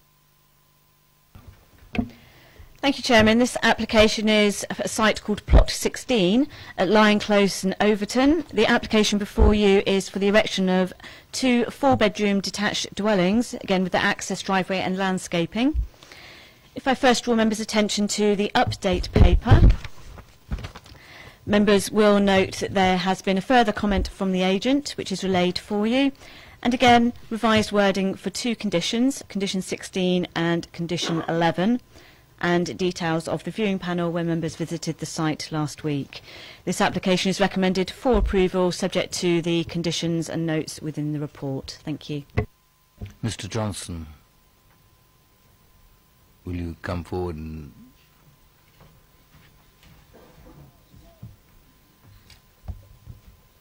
You will have 4 minutes and I'll give you a minute's notice at the end. Thank you, Chairman. Good evening, members. Members may be aware that this application was validated in June last year and comprised a terrace of 4 buildings. The end of those buildings was actually split into 2 apartments, so we're proposing 5 dwellings initially. There were concerns from officers based on density. The site sits within a medium-low density 1970s typical estate. So we reduced the scheme down to 3 and then ended up with 2. We've now got 2 family homes quite comfortably situated on the site, so we believe. I'm very pleased now that say that we have an officer recommendation from the planning department. Also, we have support from the design officer, tree officer, biodiversity, environmental health, highway officer, and the landscape officer. Now, the planning merits are very well documented in the report, so I'm not going to duplicate those, but if I may, members, just touch on 2 points that were raised on the members' site visits that were really at the nub of the recent conversations with officers when we were dealing with the design revisions. The first one being effect on the amenity of the 2 neighbouring properties, and the second one, relationship with the conservation area. And if members are aware, it's the conservation areas that is Red Line Lane, that's the boundary, so we are close. Taking the first one then, the flank walls of both properties have one opaque window each at first floor level, and that's opaque to safeguard the privacy of the adjacent properties. There was a daylight sunlight assessment undertaken as well, submitted with the application, which demonstrated there was no overshadowing or loss of light to the neighbouring properties. Height, well, if I can draw members, if I may, to the cross-section on page 117 of the report, which I think was just up on the screen, and that shows the relationship of the height from the eaves, which are almost identical to the neighbouring properties, and the top of the ridge, and that gives you a bit of a feel for it. And what we tried to do as well in terms of amenity was bring the one property as far forwards, well, both as far forwards as we could, to allow car parking at the front, but also to reduce the amount of flank wall at the sides of the 2 other properties, so when the residents are in their gardens, as less flank wall as possible. And officers agreed we've now got the appropriate spacing between the dwellings. So in summary, in terms of amenity, the siting, design and the opaque glazing, we believe there'll be no harmful effects on the amenity, either in terms of privacy, overshadowing, loss of light. In terms of the conservation area, well, the 2 dwellings are set quite a distant back, as you can probably see from the layout there, from the conservation area, which is on the right. The result being that we've got 2 gardens of one of 160, one of 170 square metres, very comfortable, more than the usual postage stamp you get in modern developments. And we're now, the council standards are 60 square metres. That's your minimum standard, as you, I'm sure you well know. So we're well over twice that and it's family accommodation. So I think that's the right thing to do. And the setback, I think what the setback is, what we tried to do is limit the views. 1 minute remaining. Thank you, Chairman. Is limit the views from Red Line Lane, and that was my subsequent update to the officer to refer members to the 3D image we had from Red Line Lane, because as you look up, I mean, a view of a building isn't a planning constraint in itself, but still we wanted to try and demonstrate that you really can't see it. And if you were to stand almost, if you can see just there on that image there, you can just see the top of the first floor on the one dwelling. If you were to walk further up to that silver car, because of the way the land rises, you just wouldn't see it. And there's a proposal for a new hedgerow along the boundary as well. And you can already see this development of those garages, forecourts on the right there as well. So buildings are present in the street scene. So just in summary, we've done a lot of collaborative working with officers. We've reduced the scheme significantly to 2 dwellings because of the amenity and character issues. And we hope that what we've got here now is a small but nevertheless a contribution towards the borough's housing supply to hopefully reduce some of the greenfield pressures you face as we've been hearing tonight. Your time is up. Thank you. Thank you very much. Thank you. Members, any questions for Mr. Johnson? Councillor Potter. Hello. Could I just ask, I mean, obviously the radical design is something we'll consider in the context of the application. In terms of the solar panels, which are on different or have a different orientation, what's the thinking there? Because it seems to me, in terms of the amount of sunlight they get, it's difficult to see how both would work effectively, but you've obviously calculated this in some way that I'm not aware of. Excuse me, Councillor, they're roof lights more than panels, so apologies if that wasn't particularly clear enough in the drawings. Any other questions, members? No? Right, thank you, Mr. Johnson, very much. Councillor Phillimore.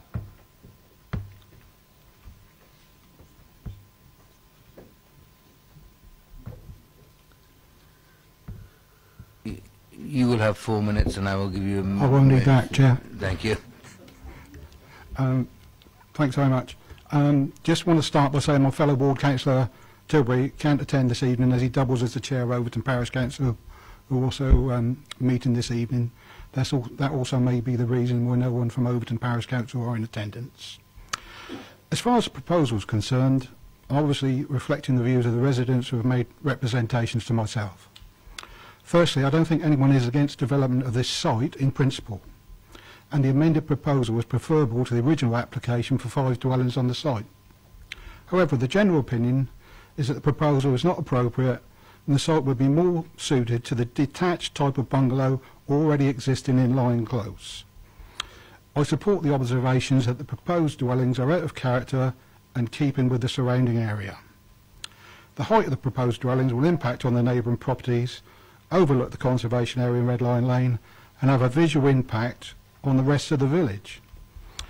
I support the Parish Council view about the design of the houses bearing no correlation to existing houses in the vicinity of the village.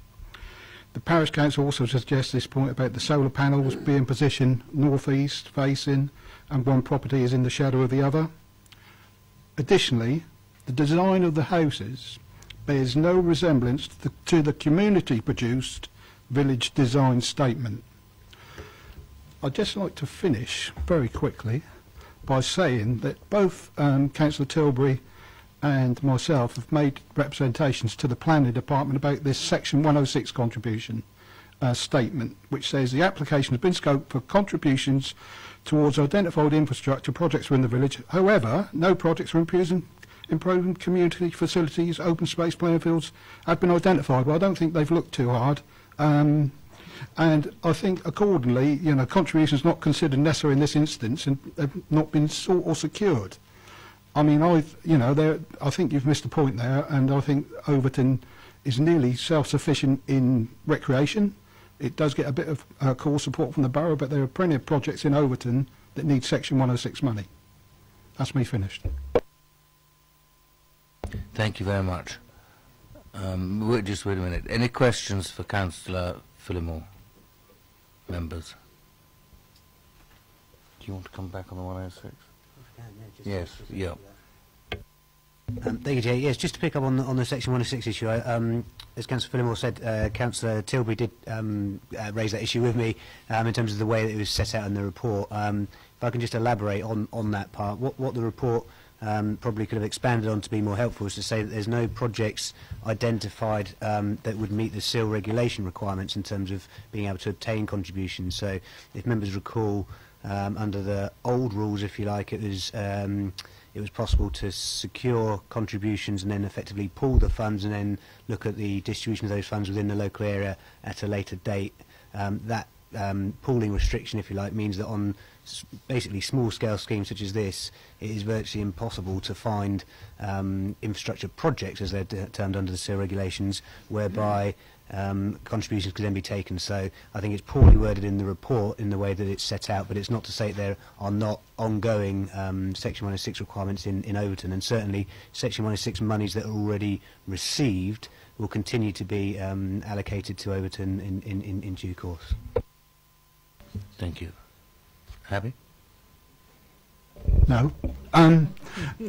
All I just want to bring your attention to is previous planning applications have proposed to take money out of our ward to other wards, and I don't think it's right. Sorry. Okay. Thank you. That's it. Right, members. Thank you very much, Councillor. Questions to officers? Do we have any? Councillor Potter. Chair, and again, if this is me not having read things properly, forgive me. In terms of the, I'm looking at page 102 of 200 down the bottom, the Conservation Officer objection, which is, as listed here, clearly out of date in regard to the proposal for 5 dwellings, and we're now looking at 2. His or her comments there related to the proposed current form of development as was, but is there an update on that that I haven't read properly? I'm sorry, forgive me if that's the case, but I was just looking for that first. No, the comments do relate to the scheme for 5, and there isn't a comment before us that we can relay to you for just the 2 that we now have. The other matter, if I may, Chair, I just wanted to be very clear. I'm turning over and looking at page 104, down the bottom where we're talking about comments attributable to the Council's Landscape and Urban Design Officer, saying that the frontage of the site would benefit from more landscaping to enable the development to relate more appropriately to the street scene and so on. And this could be secured through a planning condition. Again, I'm not sure that I've seen that and the detail of that. What would we be talking about there as a condition which would relate to the landscaping that we would like to see there? The specific detail would be something that is secured by condition, and I draw members' attention to page 109, which is condition 4, which is the landscaping condition associated with this application. So we would still have the opportunity to bring forward a scheme which is acceptable to the street scene, to the character of that area. Any more questions, members? Right, let us move to debate. Or does anybody want to make a proposal? Councillor Bound. Well, we visited the site on Friday. I think the site is quite suitable for 2 houses, as the applicant stated at the beginning. The design is a bit quirky. I mean, you either probably like it or you don't. I actually quite do. Surprisingly, I do like it. I can see a few eyebrows go up. Yeah, I quite like it, and I don't think it's too out of keeping in the street scene there. I would move approval. Thank you. Councillor Leeks. Well, I actually do like the proposal. I do happen to like them. Yes, they do look a bit like pyramids, but sometimes you have to have some new ideas come along, and I'm happy to second this. Right, we have a proposer and a seconder for approval. Those in favour, raise your hands.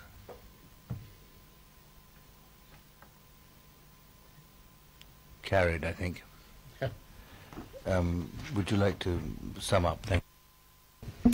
To confirm to the committee, this application has been moved for approval, subject to the conditions and notes contained within the agenda and the update paper. Thank you. Thank you. Now we move to item number 5, Guelo Down Street, Dummer. And to speak, I have Julian Jones. Yes, and there he is. 4 minutes, and I'll give you minutes remaining at the end. Okay, thank you for allowing me to address the committee this evening, Chairman. Yes, this... Sorry, Julian, hang on. I forgot to ask for the presentation. Oh, yes, true. Forgot me. Thank you, Chair. The application is for the erection of a first floor extension, minor ground floor alterations with external facades to be rendered. The application is recommended for approval, and with regards to an update, it's just the notes from the viewing panel from Friday. Thank you. Thank you. Right, Councillor Jones. I don't know whether we can have the plan up of the... Yeah, that's it. Okay, so Guelo is to the rear of the Queen Inn public house.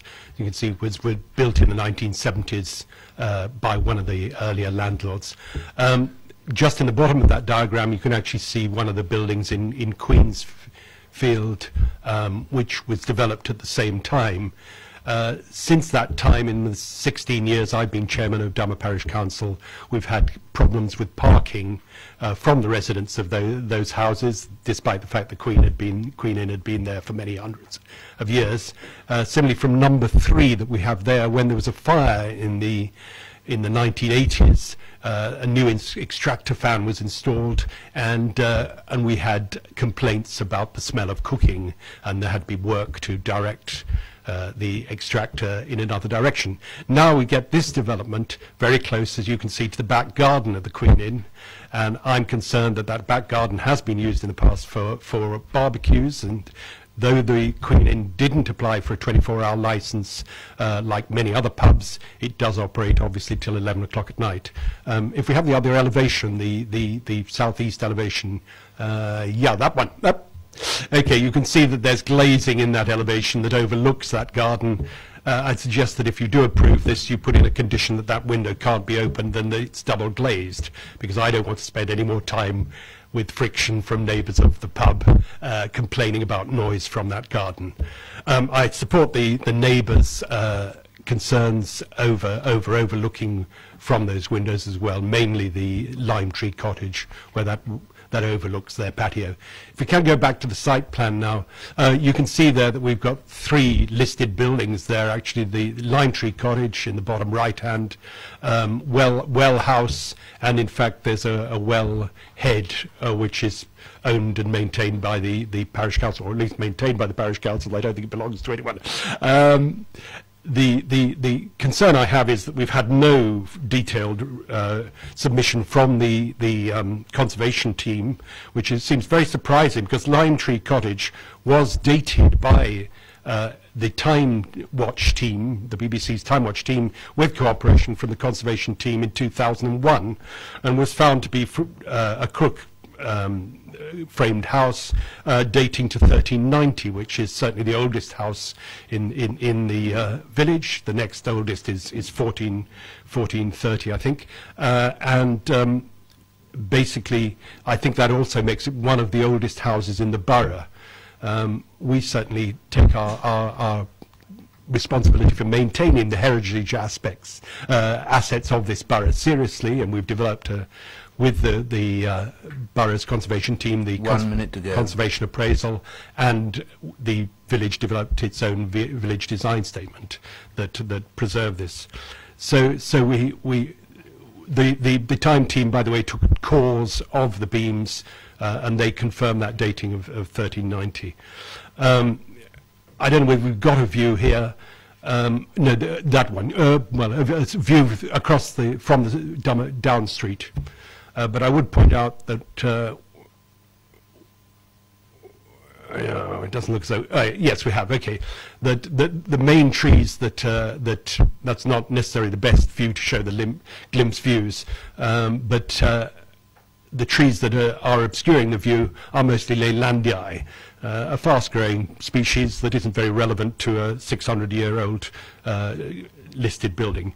I'd say that the building that was on the site, we've heard views expressed about taste in buildings. It was very fashionable in the 60s. The new building will be very fashionable today. Will it be in 40 years' time? Thank you. Councillor Potter. Sorry. Apologies. Hello, Julian. Can I just check in terms of your position, the parish council's position? I mean, probably you'll agree with me that this is not the most attractive structure I've ever seen, and presumably the parish council doesn't want it to stay necessarily as it is without some improvement. Subjectively, I think this is probably an improvement. I don't know whether you agree with that. In terms of the comments about the impact on the adverse impact on the street scene, when we went on the viewing, there appeared to be just one particular area as we walked up where we could actually see through to where this building was visible. I mean, in terms of what I describe as the street scene, the road frontage, I couldn't see how that could impact upon it very much. What do you mean by the street scene? The total impact, as I say, this is not the best view to show that. The best view is, in fact, looking up the drive of Lime Tree Cottage, which, as I say, is this 1390 building. It's unfortunate we don't have that, and it's unfortunate the applicant didn't provide a photo montage, despite the fact that I believe Mr. Tanner requested that. And so all we can do is guess at the real appearance and impact. As I say, that main mass of trees you see there behind the white outbuilding of the pub, which is its store, those are Leylandii, and given that several Leylandii fell into this car park, taking down the cables that you see in that photograph, and we had to live for over a week with live cables since SSE didn't come out and fix them during that storm. It's likely that in a few years' time those trees will have to be removed for the safety of the rear part of that cable, and so at that time this will be a very visible building. So they are glimpsed today. You asked my opinion on the building. Actually, being of the generation I am, that was a very fashionable style of building at the time, and the choice of those red bricks were. And in fact, we didn't really look at it in the viewing planning. I think only one member came round to look at the main room that looks out over the fields. But that was a beautiful room. My parish clerk lived there, and so it was a room that I visited quite frequently in my early days as chairman, and it was a stunning room that you'd see in a copy of Homes and Gardens of the 1960s. I'd suggest that we have major concerns about the maintenance of this building when it's enhanced, as you say, to I know we've seen articles just before Christmas in one of the colour supplements about the desirability of putting boxes onto buildings. As I say, that's today's fashion. It may not be in 40 years. But what we are concerned about is this is built in engineering bricks, so they're non-porous bricks. We assume they're going to screw some frame onto that building to get the rendering they propose to adhere. The new building, this in fact does have a slightly pitched roof. The new building appears to have a flat roof. Also those coping stones, as you see along the top of the roof, don't extend, so we're assuming they will replace them to prevent water going down behind the rendering. But we do have concerns that we're going to end up with a building which isn't easy to maintain and actually won't enhance the appearance of the conservation area. Any more questions? Right. Thank you very much. Councillor Taylor, do you wish to speak now or in debate? Well, I'll just make a comment now. Yeah. This was really the initiative of Councillor Golding to bring it to committee because he quite rightly wanted the parish council to have an opportunity to air their views and concerns, and I fully appreciate that. In fact, I fully appreciate a parish council that really does watch over the village as carefully as Dummer Parish Council does. You know, you've heard how knowledgeable Julian Jones is, and I appreciate that.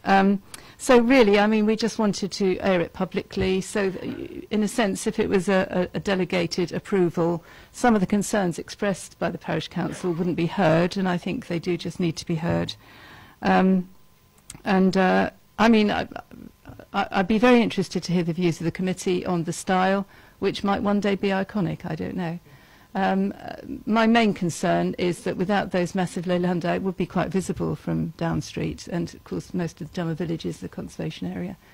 Once again, a slight concern that we haven't got any detailed report about what the conservation officer had to say. Yes, I'd just be interested to hear what other members have to say. Thank you. Thank you, Councillor Taylor. Questions to officers? Questions to officers, members. Do we have any? No? Debate. Somebody's like an auction. Will somebody start me off? Well, in the hope of getting something moved, I remove the recommendation. Councillor Potter. Does anybody else want to say anything before a vote? Right. We have a proposer and a seconder for approval. Those in favour, raise your hands.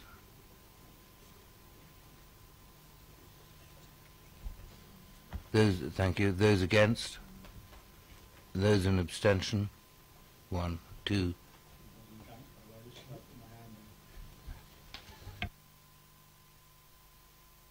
Thank you. Will you sum up? Thank you, Chairman. Just to confirm, the application has been approved, subject to the conditions within the main agenda report. Right, we move to item number 6 now, which is Manor Farmhouse and Lower Manor Farm, Borghurst. And I have speaking Councillor Bound, who I think you want to... Just as a ward member. Yes, a ward member, yep. And Mike Fowler.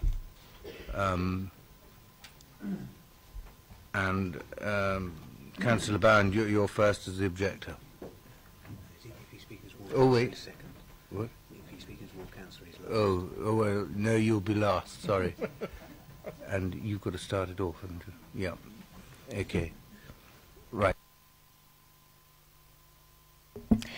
Thank you, Chairman. Just to introduce this item, we are at Manor Farm House and Lower Manor Farm, Borehurst Road, Borehurst.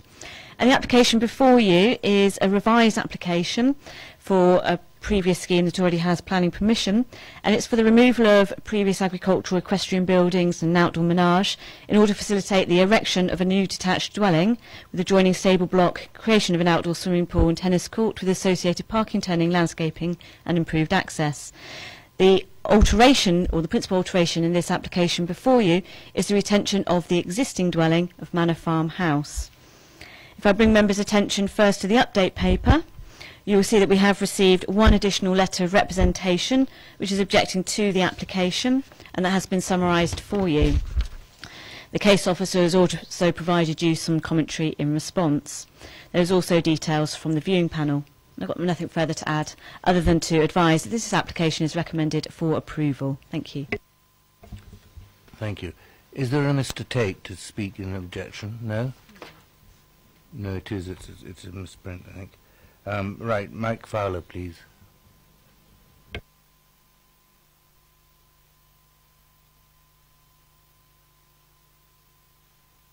You will have 4 minutes, and I'll give you a minute's notice remaining. Yeah, thank you, Chair, and members of the committee. Sitting beside me is the applicant, if he needs to answer any questions which you may ask of him.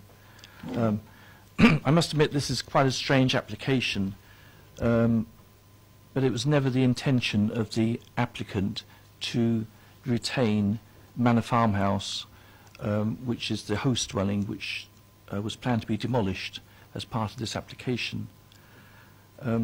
It's interesting that the agenda reads as if this is an application to either build or retain Manor Farmhouse, and I believe the crucial question is the site within a sustainable location. You can see in the agenda that Balkhurst has a population of about 2,500. There are 3 pubs. There's a Tesco's store fairly close, walking distance. It's got a post office.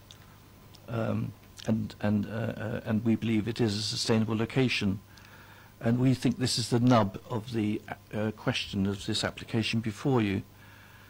Should Manor Farmhouse be demolished and then rebuilt again? The following scenario could unfold. We construct the replacement dwelling which is under construction. We demolish the original dwelling, Manor Farmhouse. We then apply for a new dwelling on the site of Manor Farmhouse, which you can see in the agenda the officers support, and then we construct the new dwelling. I mean, that seems rather strange, that scenario, because you officers are completely behind the new dwelling being retained, or sorry, the existing dwelling being retained. Essentially, all we're proposing is to dispense with the demolition and rebuilding of Manor Farmhouse, because I believe if this application came to you or came to the officers with Manor Farmhouse demolished, we'd probably get permission to rebuild it. Thank you very much. Thank you. Members, any questions for Mr. Fowler or Mr. Durden-Smith? No? No questions? Right. Thank you both very much. Councillor Bound.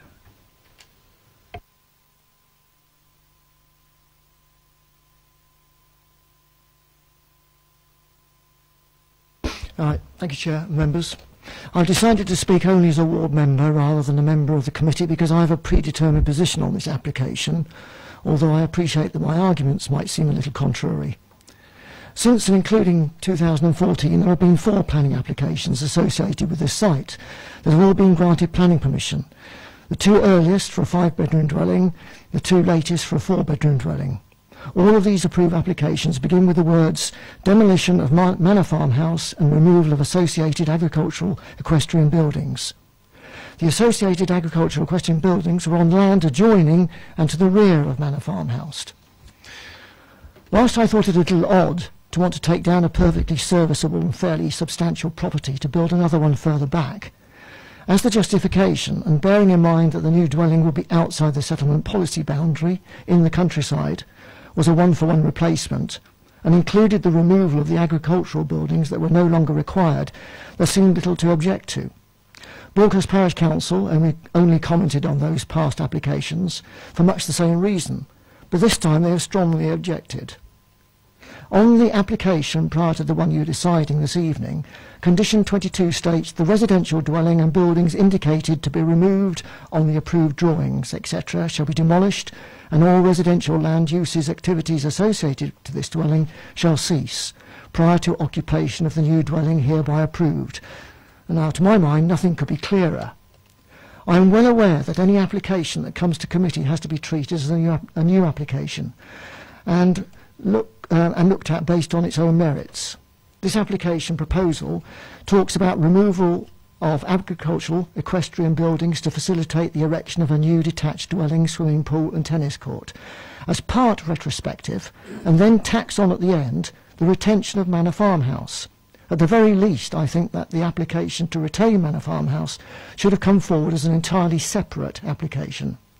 Also, I'm not quite sure how the erection of a new detached dwelling can be retrospective when it is obviously built, as members of the viewing panel saw on Friday. But this dwelling was principally allowed on the understanding it will be a one-for-one and will be demolished after the completion of the new build, in that way complying with our policies. The report for this application gives 3 reasons for approval, none of which I can argue are unreasonable. And thus, were I sitting on committee having to refute these reasons, I would find that difficult, as indeed I would to find reasons to refuse, reasons that could be defended, other than not complying with the demolition of Manor Farmhouse, which this application is seeking to overturn. However, I have sat on the committee long enough to know that we often get things coming back that are retrospective, and for some applicants, I see it as a way of getting around the system in a way that makes it very difficult for us to refuse something we might not have approved in the first place. I am not for one moment suggesting that the applicant here was in any way being disingenuous or devious. It's probably just that the circumstances have altered. I am also not per se against development in the countryside. Indeed, I recognise that it is necessary in certain circumstances, and even desirable, so that hamlets and villages can sustain and regenerate themselves. Summing up, I have absented myself from the committee for this application only because I couldn't in all conscience vote for the officer recommendation, whilst at the same time not finding myself able to come forward with any significant reason for refusal, save that the applicant was granted permission for a new dwelling on the basis of the removal of Manor Farmhouse on the completion of Lower Manor Farm, where incidentally there never was a farmhouse or any habitable dwelling. Conditions are set, and as far as I'm concerned, they should be applied. Thank you, Councillor Bound. Any questions for Councillor Bound, members? No? Thank you very much.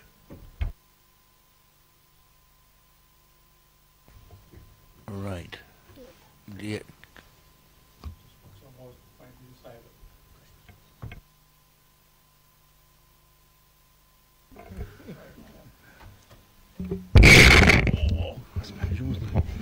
Thank you, Chair. I think it's our old friend, the landscape officer again. I'm not quite sure. He's not doing very well tonight. It says on page 137 of this report that the landscape officer says it should be an objection. Therefore, this proposal causes harm to landscape character and is detrimental to visual amenity in the locality, contrary to saved policy E6 of the local plan. If you then move on to page 141 in the officer's report, you've got that the development is therefore considered to remain in accordance with saved policy E6 in preventing any harmful impact on the landscape character and visual amenity. I'm confused.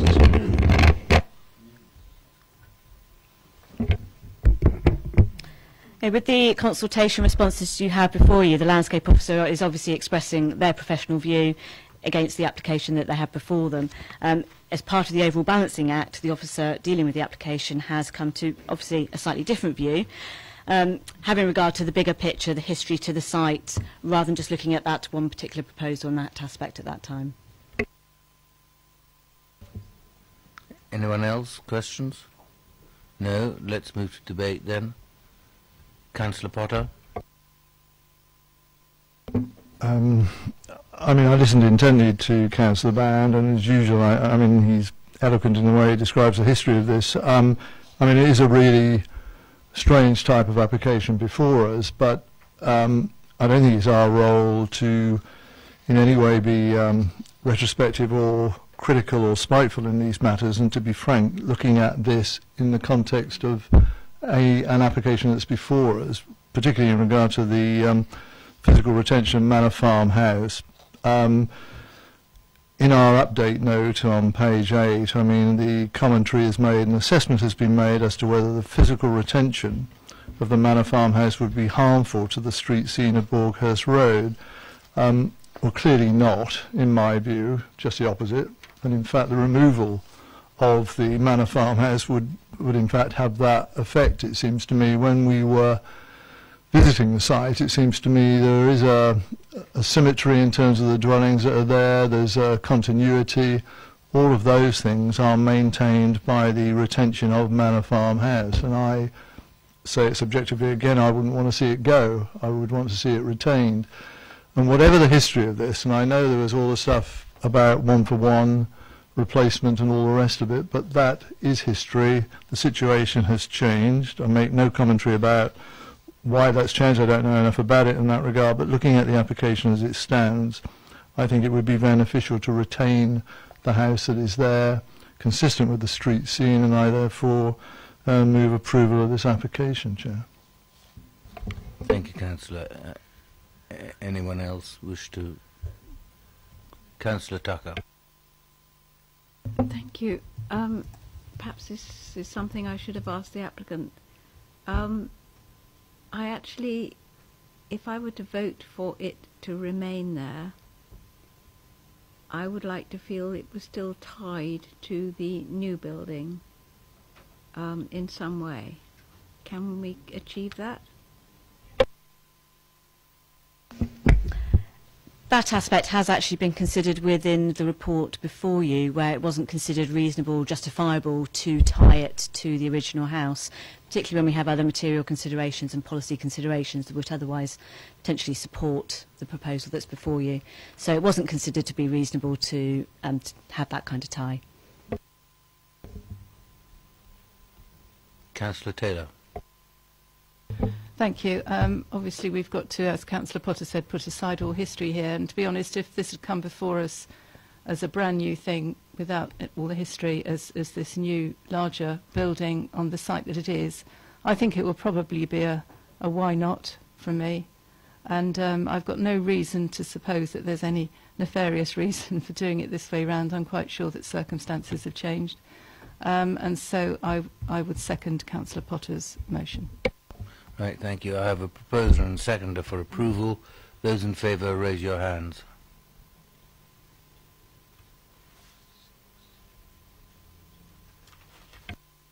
Those against? Abstain? That motion is carried. Would you sum up, please? Thank you. To confirm to members, that application has been moved for approval subject to the conditions and informatives contained within the agenda. Thank you. Thank you. We now move to item number 7, which is chestnuts, including Courage car sales at Andover Road and Washwater. And to speak,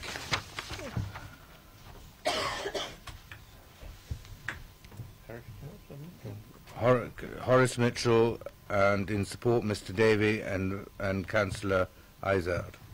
And it's going to be introduced by Catherine Fitzherbert-Green. Thank you, Chairman. This application is for a site known as Chestnuts, which includes Courage car sales in Andover Road. The application before you is a full application for the demolition of the workshop and retention of the existing dwelling, together with alterations to that property, and the construction of a further 4 dwellings with associated parking with a new access. If I draw members' attention to the update paper, you will note that there has been further comments received from our environmental health officer, and we actually have a member of the team available to answer any questions on this particular issue of noise, which is before you this evening. The update paper also contains comments from the viewing panel. The application before you is moved for refusal. Thank you. Yes, I thought Mr. Horace Mitchell was going to speak first.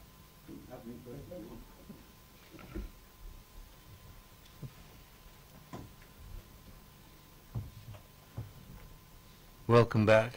I will give you 4 minutes, and I'll give you a minute's notice. Good evening, Chairman, members, officers. Happy New Year.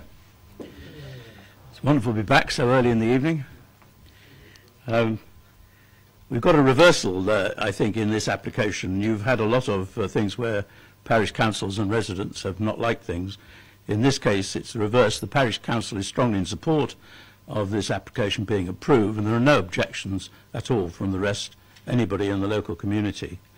I was interested that in the last application the officers used the phrase overall balancing act, and this is exactly what applies in this case. You have a lot of reasons to approve it and one reason for refusing it.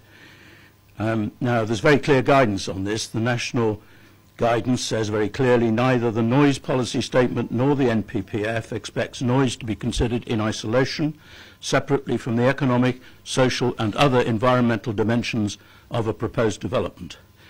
The officer report confirms that permission should be granted without delay unless any adverse impacts would significantly and demonstrably outweigh the benefits when assessed against the policies taken as a whole.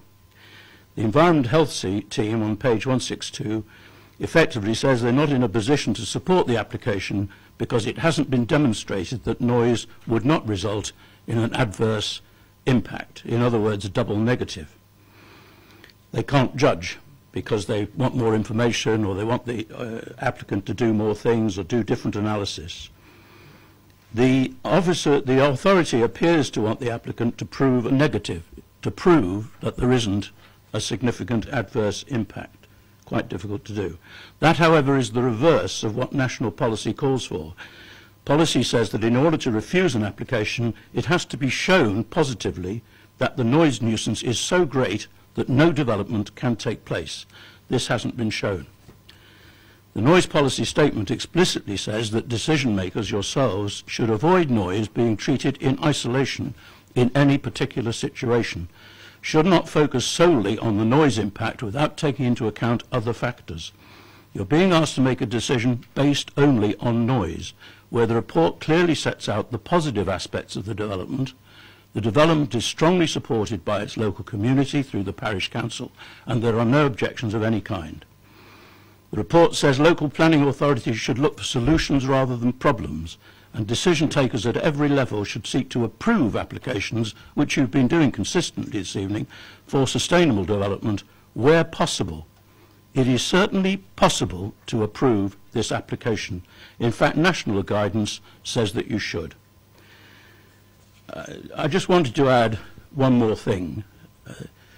The noise policy, national noise policy, suggests that mitigation, assuming mitigation is needed, can include local access to a relatively quiet, protected, external, thank you, Chairman, external, accessible local green space that is nearby. This development is a few minutes' walk from open rural countryside and a very large Forestry Commission woodland with full public access. So there's at least one mitigation factor. In conclusion, I would ask the committee, if you are minded to approve this, please be very careful with any conditions that are recommended. They should be conditions that the applicant knows how to meet and can meet readily, not conditions that are vague as to what the applicant is or isn't required to do or prove. And if the committee is minded to refuse the application as recommended by officers, please ensure that clear guidance is given as to exactly what the applicant has to do, who's been at this process now for 2.5 years, what the applicant has to do to satisfy the officers that the noise problem can be mitigated. Thank you, Chairman. Thank you. Any questions for Councillor Mitchell? No? Thank you, Horace. Happy New Year again. And to you. Mr. Davey.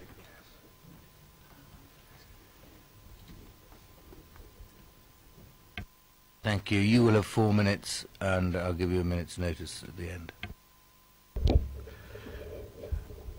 As you've seen, the officer's report is very comprehensive and gives you a good background to this application, which, as Parish Councillor Mitchell has said, we've been trying now for 2 years to reach an agreement. So we've been very proactive with the planning officer to come up with a scheme which is acceptable to both parties. Originally we had 5 houses on this site, which were much more closer together. We've now got 4 with bigger gaps, which was a requirement for by the planning officer. Unfortunately, the noise issue in the back gardens is actually worse now that we've got 4 houses, because the gaps between the houses are greater, so therefore more noise travels through to the back.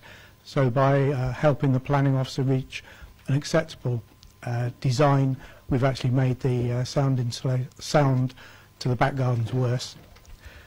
As you see from your report, Highways, Urban Design, Biodiversity, Landscape, Environment Agency, Thames Water, they all raised no objection to this scheme. This is purely on acoustics.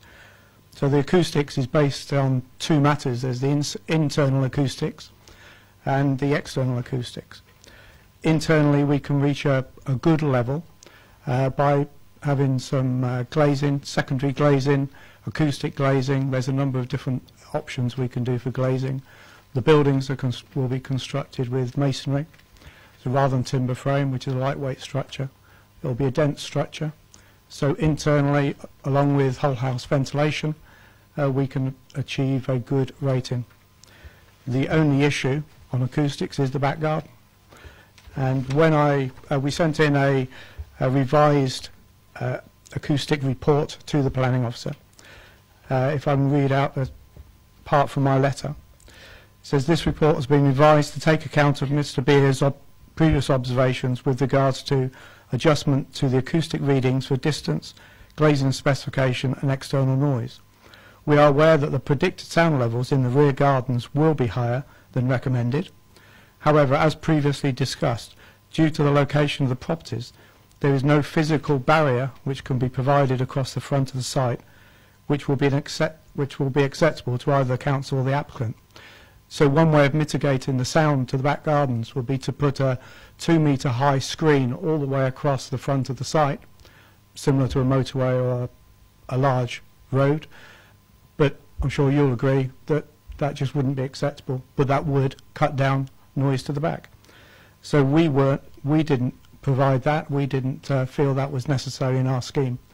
So we would ask that the committee judge the scheme on its merits, and that the benefits of the scheme outweigh the slight issue with regards to acoustics in the back garden. Thank you. Thank you. Any questions from members? No? Thank you very much, Mr. Davey. Councillor Isaac.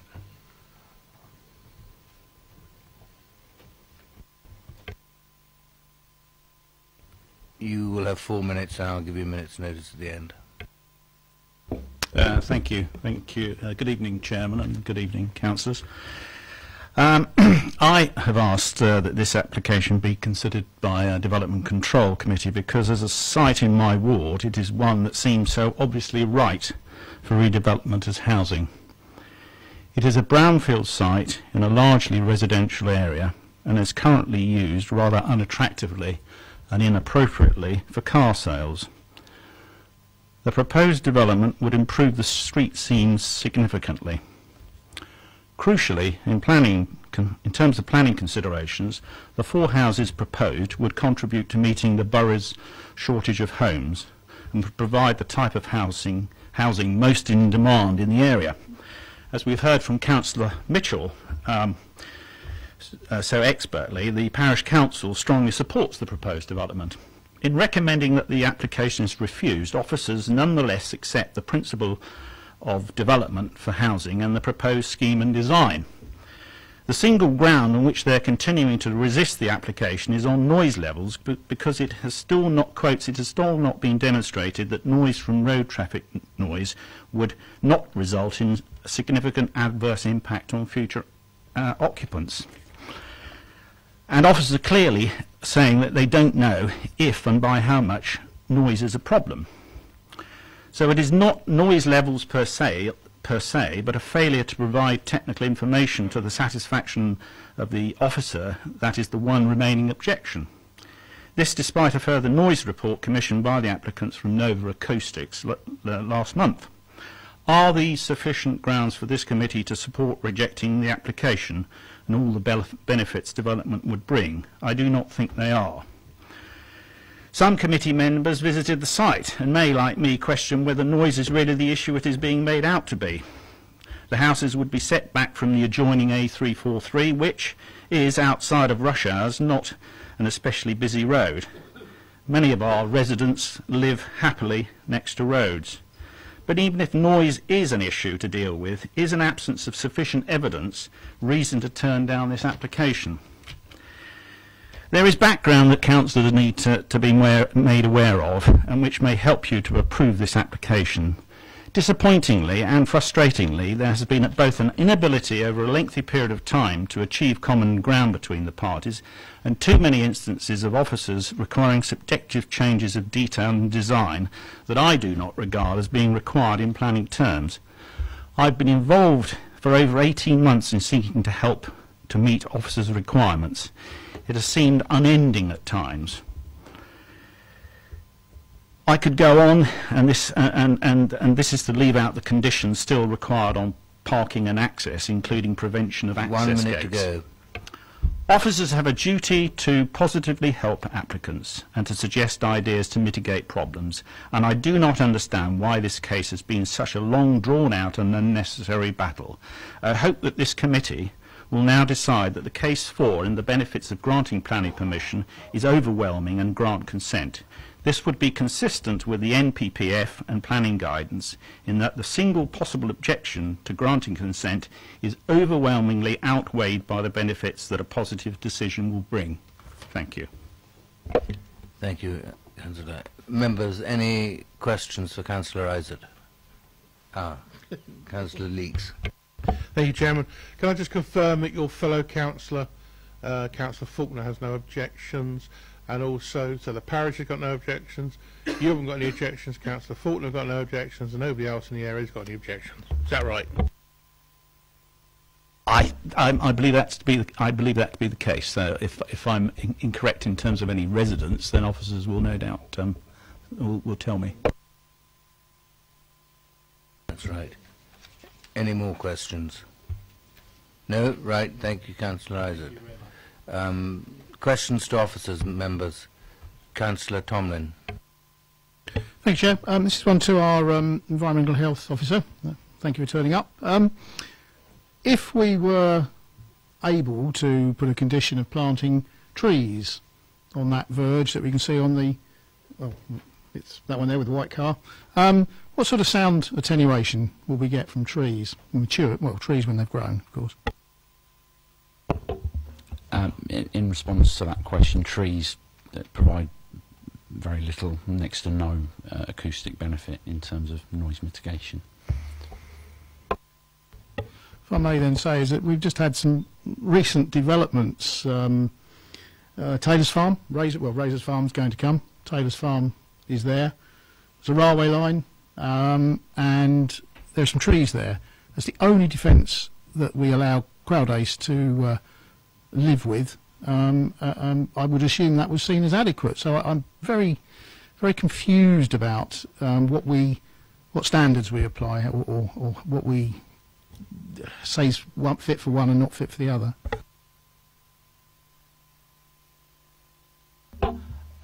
I'm familiar with the Razor's Farm application, and trees was certainly not a form of mitigation that we considered. I believe, if I recall, there was an acoustic barrier for that application, not trees as part of the scheme of mitigation for that particular development. Yeah, if I made that, yes, I was referring to along the railway line side. There seems to be the mitigation on Razor's Farm was to put social housing, a wall of social housing in the way, and as well a screen. But you know, we haven't got that opportunity here. So you're saying basically trees isn't really an option. Thank you. Any more questions for officers? Councillor Potter. Just be absolutely clear, the in the update paper we obviously have the updated comments of environmental health, and about the fourth paragraph down, I think, in summary, the information suggests very high noise levels across the site. Is this totally relating to the A343? That's correct, yes. The dominant noise source there is the A road. Any more questions? Right. Oh, Councillor Bound. Just relating to that then, all the time, all day, 24 hours? I mean, what period of time are we talking about that this noise level is very, very high? Well, it would normally be during the daytime and up until the end of rush hour, really. So obviously at night time you wouldn't have as much of a problem, and that's why we're particularly concerned about the external noise levels rather than the internal from the A road there. Councillor Leeks. Too many buttons. Can I just ask then, so the A34 isn't producing any noise or relevance to this application? Sorry, well I believe it was the noise from the A road that was causing the concern. My apologies. I have picked this application up from a colleague. It's the A road. It's the road that runs along the front of the development, I believe. The one along the front's the A343. My apologies. That's the road that we're concerned about. Yeah. Any more questions? Right. Debate. Councillor Leeks, followed by Councillor Goodison, followed by Councillor Bowyer. Well, I was going to move that we give them planning permission. If a person wants to buy a house with a certain amount of noise going past them, fair enough. It's not as though we're putting a road in after the houses have been built. And further along in towards Newbury, there's lots of houses that back onto that road. So I just would like to say that I've got no objection, and I'd move that we give them planning permission. Councillor Goodison. Thank you, Chair. I'd like to second that. Thank you very much. Thank you. Councillor Bowyer.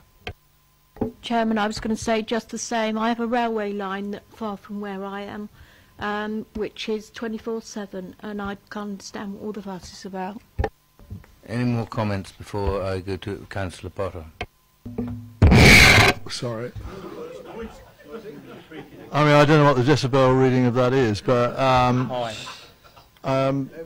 mean, supporting what other councillors have said, I mean, we can only judge it, I think, on the evidence we have before us, and also, I think, our personal experiences. We were there for about a quarter of an hour, I should have thought, at the site visit. If 20 cars went by, that was the maximum, and some of us in our amateur way sought to take decibel readings. I wasn't one of them, but they weren't excessive, and I'm not trying to in any way demean the experts in this matter, but quite frankly this is not a noise problem area in my view, and I support the proposal that's been made. Councillor Westbrook. Just in addition to that, Chair, the same reading was taken on the bus on the way back from the viewing panel, and it was louder in the bus. I hasten to add, so. Thank you for that. We have a proposer and a seconder for approval. Those in favour raise their hands. Overwhelming. That is carried overwhelming. Thank you. Will you read conditions? And we want to listen to these conditions quite carefully, members. Okay, so in moving for approval, there would need to be the completion of a legal agreement to secure financial contributions towards open space provision and equipped play provision, where those details have been deemed to accord with the regulations of SIL. So that is in progress, so that would need to be completed. Then we would also be looking at conditions which include securing the approved plans, the commencement of development within 3 years, the submission of details relating to materials for the buildings, for landscaping, which includes the hard and soft landscaping schemes, the submission of details relating to boundary treatments, addressing relevant windows with reference to the positioning of obscure glazing to the rear dormers of chestnuts, and looking at permitted development rights relating to those particular windows and preventing any further windows where they may cause adverse impacts of overlooking. There would also be the submission of details relating to a construction method statement, submission of details relating to the construction of the access, provision of visibility displays, securing the provision of on-site parking, preventing the provision of gates that may otherwise impede upon the safe parking and turning on site, submission of contaminated land assessment and a verification report to that, securing the hours of construction work and the hours for the deliveries of construction materials, and the submission of the appropriate noise mitigation scheme, which would include the details of window glazing specifications, in other words to control the noise, and the implementation and verification of any relevant mitigation scheme. Then there would also be relevant informatives relating to our standard information notes, relevant to the MPPF, the submission of conditions, advice on landscaping and any highway details that would also require the consent of Hampshire County Council. Thank you. Councillor Taylor. In view of the problems that they've experienced already in regard to noise mitigation and trying to get agreement from the council, I wonder if it might be wise if the ward councillors are involved in working out the noise mitigation scheme as well. My understanding is that the noise mitigation has been proposed in the information submitted, so effectively the condition is to seek to secure the development accords with what has been proposed already, as opposed to submitting further information going forward. That's my understanding of the position. So effectively the condition is simply saying what they submitted will be carried out, as opposed to requiring more information in future. Good. Are we all happy with those conditions? Agreed. Right. Thank you. Let us now move on to item number 8, Rose Cottage, Summerdown Lane, Hannington. And to speak, I have Mr. Opperman, Mr. Matthews, and Councillor Osselton. And it's Peter Tanner will introduce it first. Thank you, Chairman. The application is for the erection of a 2-bedroom dwelling with garages and store on land adjacent to Rose Cottage using the existing access. The application is recommended for approval as per the main agenda paper. I would bring members' attention to the update paper, which provides some comments from Hannington Parish Council, additional advice relating to number of letters of objection that have been received, as well as a comment with regard to Section 106 agreement and contributions. The update also includes conditions, slightly amended wordage to the conditions, as well as notes from the viewing panel. Thank you. Thank you very much. Mr. Opperman.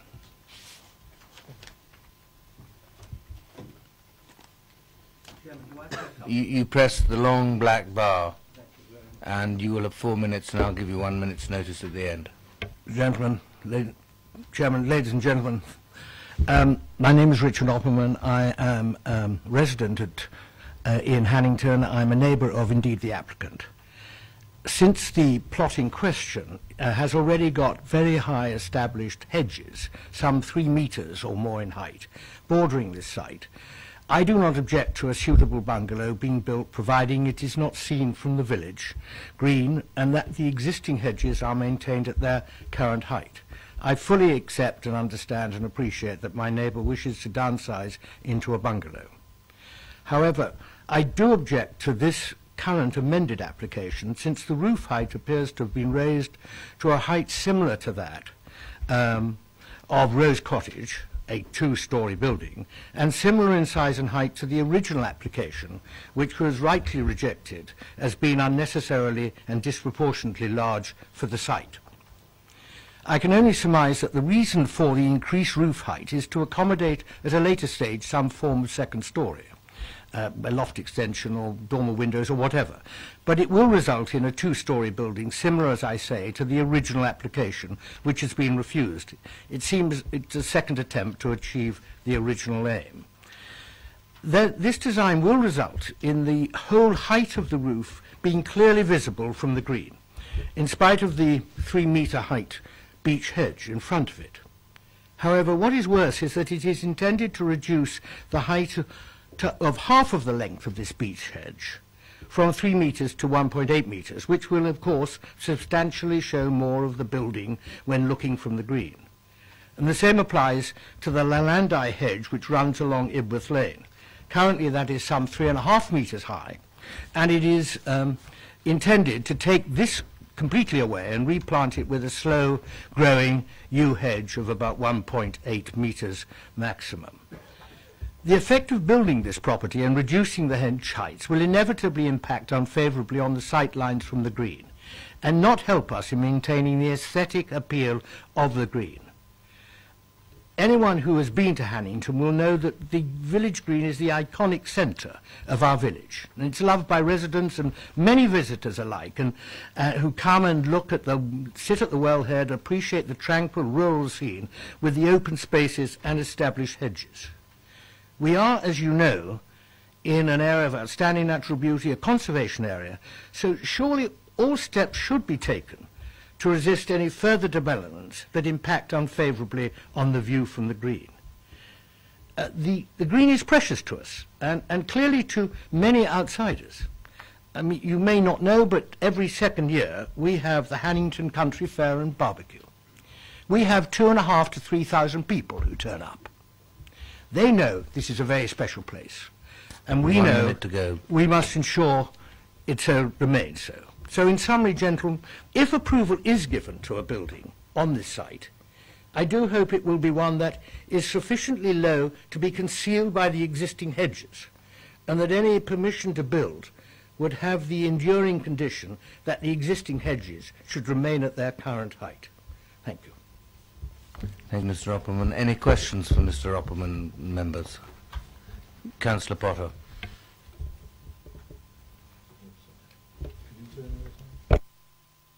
Thank you. Good evening. I genuinely just wanted to understand, and we've got a summary of the objections that have been received, some of which I think are probably comments that you've just made a minute ago, but one of them is this objection about the roofline being seen over the hedge, which is described as detracting from the green and countryside impression of Hannington Village Green.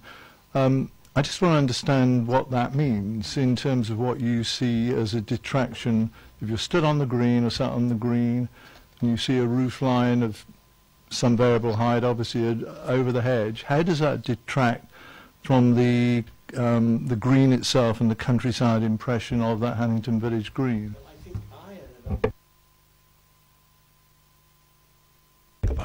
I think I and a number of other people living in the village come from the position that the green, we should not have any further developments around the green. We have already got too many, and we run the very serious risk of it not having the look of an unspoilt and tranquil scene, but much more of a one where frankly we are looking to more like a suburban area. And I know that sounds, I hope that doesn't sound too ghastly, but it is one of the reasons why Hannington is such a very special place. And so, yes, if it wasn't for the fact that the Pointer Smiths would like to remain in the village and would like to have a bungalow to live there, I think a lot of us would actually say, please do not have any further developments, any further building around the village green at all.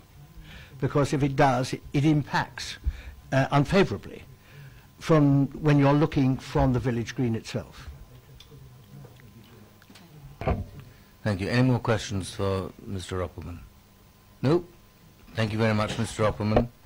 Mr. Matthews.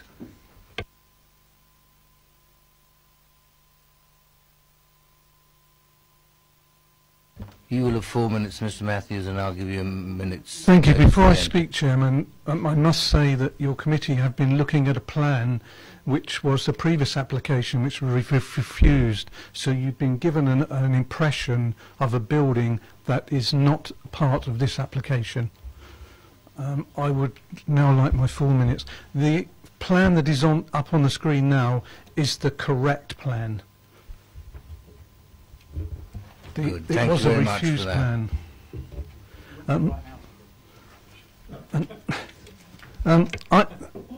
will start, thank you. I am the agent Peter Matthews of Interspace Design, and thank you for allowing me to speak at this meeting. This application is brought to your committee with a recommendation of approval from your planning officer. The officer's reasons for approval are as page 1 of the report, items 1 to 7, in that the proposal respects the character of its surroundings, is of an appropriate design, would not increase the risk of flooding, accords with the National Planning Policy Framework, preserves the landscape and scenic quality of the area, would not cause an adverse impact on highway safety, preserves the special character and appearance of the conservation area, and finally, would conserve biodiversity and nature conservation interests. The proposal was discussed and resolved with both planning and conservation officers and was amended to reflect the style of Rose Cottage to introduce a barn hip roof, window arch elements and an open style porch while still retaining subservience to Rose Cottage. The proposed ridgeline is lower than that of Rose Cottage and that of the dwelling known as Lark Hill, which fronts Ibworth Lane, all as indicated on the drawing of the street scene. The planning officer confirms there would be no undue impact on the residential amenities of the occupiers of the neighbouring properties. The boundary hedges to both roads are subject to the agreed planning conditions. The rear boundary of the site is also the side boundary of the property's Stony Hall, and of the objector that spoke. This boundary consists of a 1.8 metre high fence and an existing evergreen hedge of 3 metres 10 feet in height. This will not change and will continue to achieve privacy for the neighbour. In recommending approval of this scheme, the planning officer has confirmed that the proposal would sufficiently integrate with the existing character of the area, would preserve the landscape setting and the character and appearance of the conservation area set in this AONB.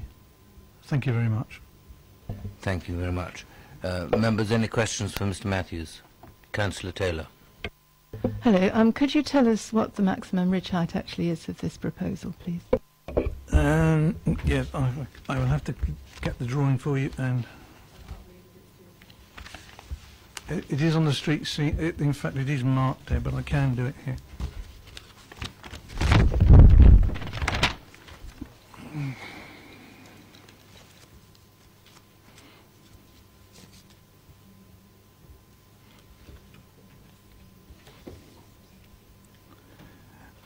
It has a ridge height from ground of about 6.2 metres.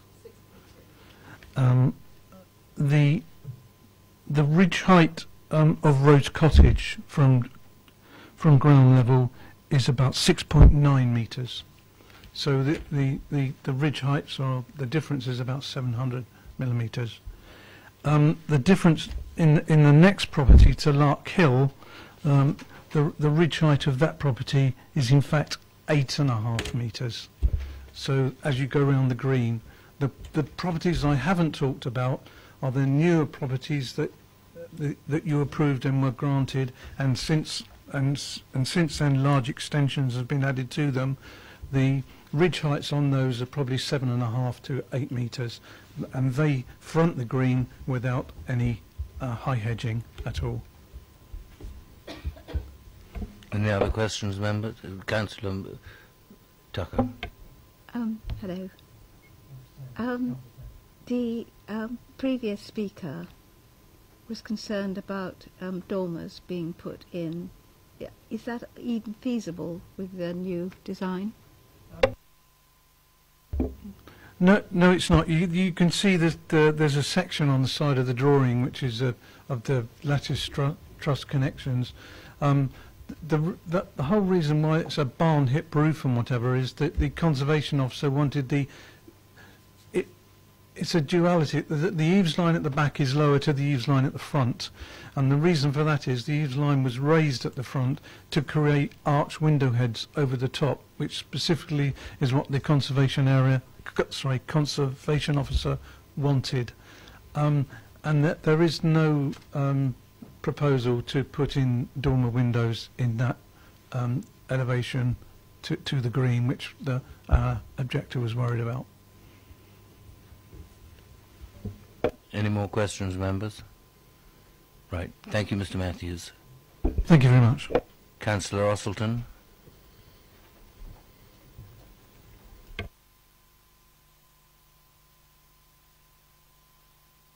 Thank you.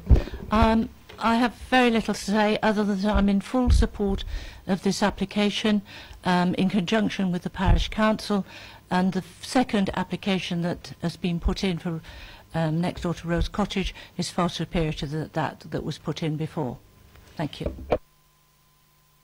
Thank you, Councillor Ostleton. Questions? No questions. We move to questions to officers. Any questions for officers? No? Right. Debate? Happy to move it. Councillor Leeks? I'll say I'm happy to move it, Chairman. Thank you. Councillor Bowyer? I'll second that, Chairman. Thank you.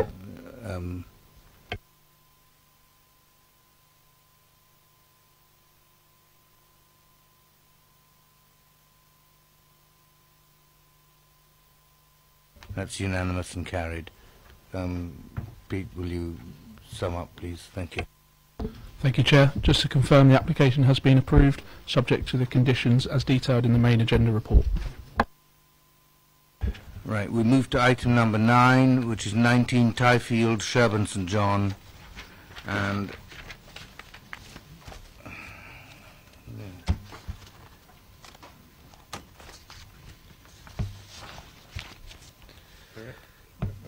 I have to speak Mr. and Mrs. McGee and Mr. Kevin Mosley, and it will be presented by Pete Tanner.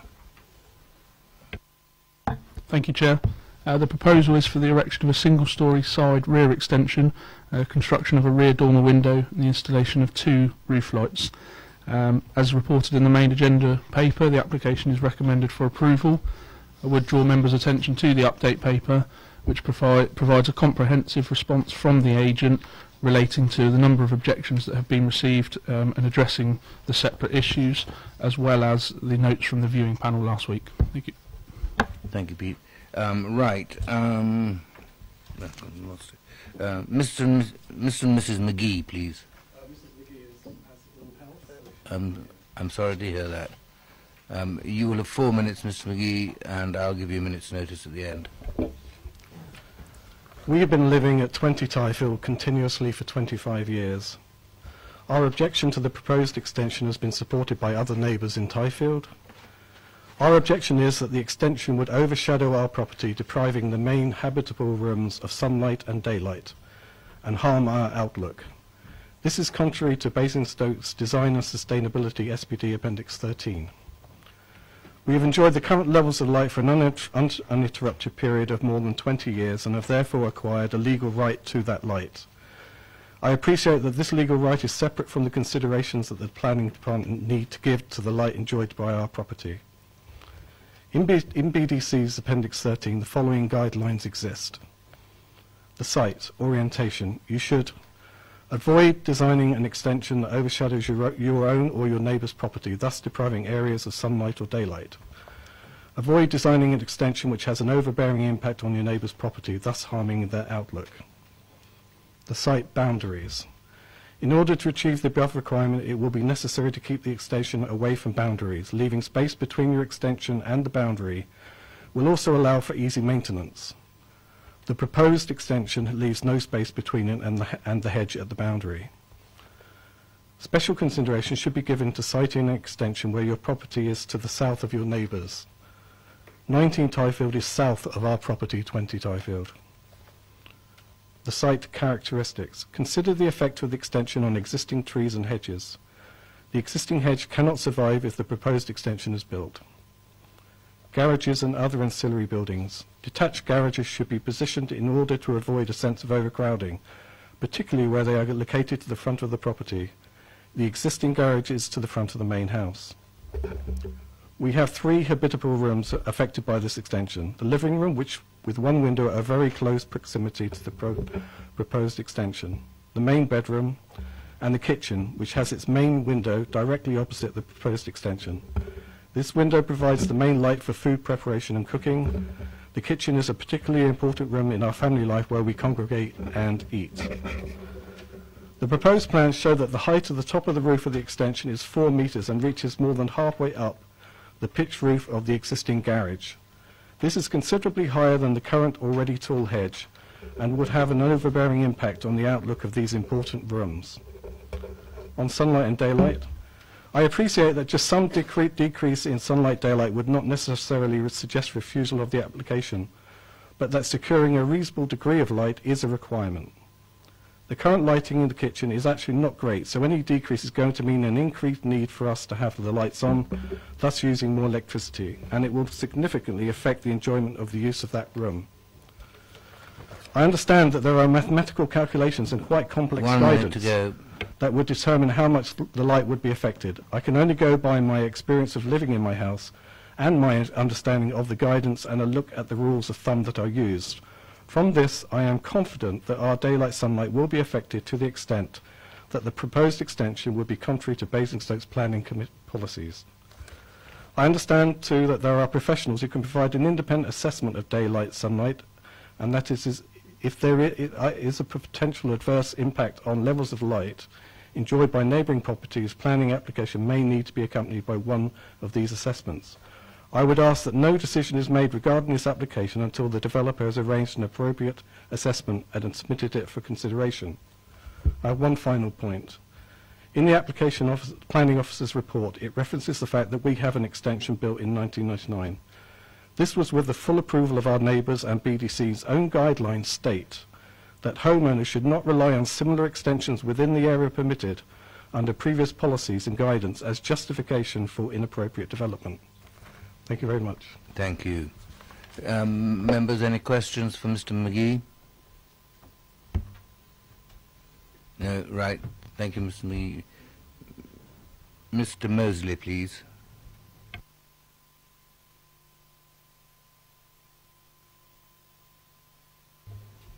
You will have 4 minutes, and I'll give you a minute's notice at the end. Thank you. Mr. Chairman and members of the committee, thank you for this opportunity to speak on behalf of this application. Our clients have owned the property for about 3.5 years and have lived there in the house for 5 months. Property was bought as a downsized retirement house. In the interim, property has been rented until sale of their other house was completed. There would appear to be a number of objections from around the area to what can only be described as a small single-storey extension and alterations. Regarding the objections, there appears to be some inaccuracy in the reporting of the number of businesses registered at the address. There is in fact one business being Sage Tech Limited. The original company, Zapcut, was renamed Sage Tech in September 2013, which was over 2 years prior to the application being submitted. Sage Tech Limited is a company run only by Mr. and Mrs. Bunker, selling woodworking machinery. No stock is held on the premises, so it's purely an office-based company. Our clients are also actively looking to sell the business so they can enjoy a quiet retirement in the property in Tyfield. We also understand that there are other office-based companies that are registered to properties in Tyfield, so we're not sure what relevance this has to this application. We note a number of objections related to business activity, traffic movement and parking issues. We're not sure where this information has come from or what evidential observations have been made. However, as the stock of machines and distribution is undertaken entirely off-site, we cannot see how this can have any validity in this objection. It's been observed that there are a number of courier deliveries to many of the other properties in Tyfield, including online grocery deliveries. Proposed extension is not and never has been intended for use other than the utility room by our clients. Other alterations within the house are proposed to enable it to be readied for their retirement. If the extension had been intended for woodworking business, then the application would also have included for a change of use. Mr. Bunker is a woodworking hobbyist and uses his garage as an occasional workshop to carry out this hobby. The equipment he owns in the garage is all hobbyist rated and has no intention of mass producing or selling his creations. Use of the garage does not affect the parking on the site, and there is adequate room for 3 cars to be parked on the drive. Mr. Bunker has dust extraction systems from the equipment in use and is fully intending to thermally and sound insulate the garage to suit his personal requirements. Mrs. Bunker suffers asthma and COPD, so any issues of dust or odours, etc. would affect our clients far quicker than any neighbouring property. Turning to the issues affecting particularly number 20 Tyfield, it's difficult to see how there will be a loss of privacy with the proposed single-storey extension, given there are no windows in the elevation facing number 20. The overshadowing issue has been stated as affecting 3 rooms. The main bedroom windowsill sits above the height of the proposed flat roof of the extension, and the kitchen window is some 6.8 metres away. Therefore, there will be no or little effect to any light afforded to these windows. The living room is dual aspect with a large door and window combination at the rear. Whilst the front window is a bay style and the main part of the window faces forward into Tyfield, it's accepted there will be some shadowing of a small side window, but it's not felt enough to refuse this application. It is intended to remove our client's own laurel hedge only for the length of the proposed extension, leaving the remainder in place. The proposed single-storey extension has been designed to look like existing property, but has been set back from the boundary to allow for the extension to be constructed whilst not impacting on the existing boundary fencing owned by number 20. Given this information, it's difficult to understand there is any objection directly affecting number 12, 14 or 22 Tyfield, recognising they cannot even see the proposed extension. And it would also appear that we have satisfied the observation of 15 Manor Road as we've agreed to obscure glazing in the proposed dormer extension. In summary, Mr and Mrs Bunker find it difficult to understand where the information on the business and use of the proposed extension has been formed. It would appear that the objections have been built up on pure supposition and misinformation. Our clients wish to extend their property to be able to live in Tyfield for the foreseeable future in their retirement. Thank you for your time and consideration. Thank you very much. Any members, any questions for Mr Mosley? No? Right, thank you, Mr Mosley. Questions to officers? Do I have any questions for officers? No? Right, debate. Do I have any suggestions? Thank you, Councillor Potter. We visited the site, and I mean, my analysis I think is very similar to the last speaker in terms of A, the design, what's intended by that, and B, the minimal impact that it will have on the adjoining property. And inevitably, I mean, we've said this, I think, ad nauseum really within this committee, if somebody extends their property, albeit single-storey extension, it's bound to have an impact on the adjoining property. But I don't see this as being in any way an intolerable one, and certainly I don't see it in any way depriving that property unduly of loss of privacy or cause undue overlooking or overshadowing. And on that basis, Chair, I recommend approval of the officer's reasons for approval, Chair. Thank you. Councillor Tomlin. I'm happy to second that, Chair. Thank you very much. Any other comments before we go to a vote? Right. We have proposer and seconder for approval. Those in favour raise their hands, please. That is carried overwhelmingly. Thank you. Would you sum up, please, Pete? Thank you, Chair. Just to confirm, the application is approved, subject to the conditions as detailed in the main agenda report. Thank you. Thank you all very much. That brings our agenda to an end. It has been an eventful evening, and I'm not sure I'm feeling very friendly towards you all.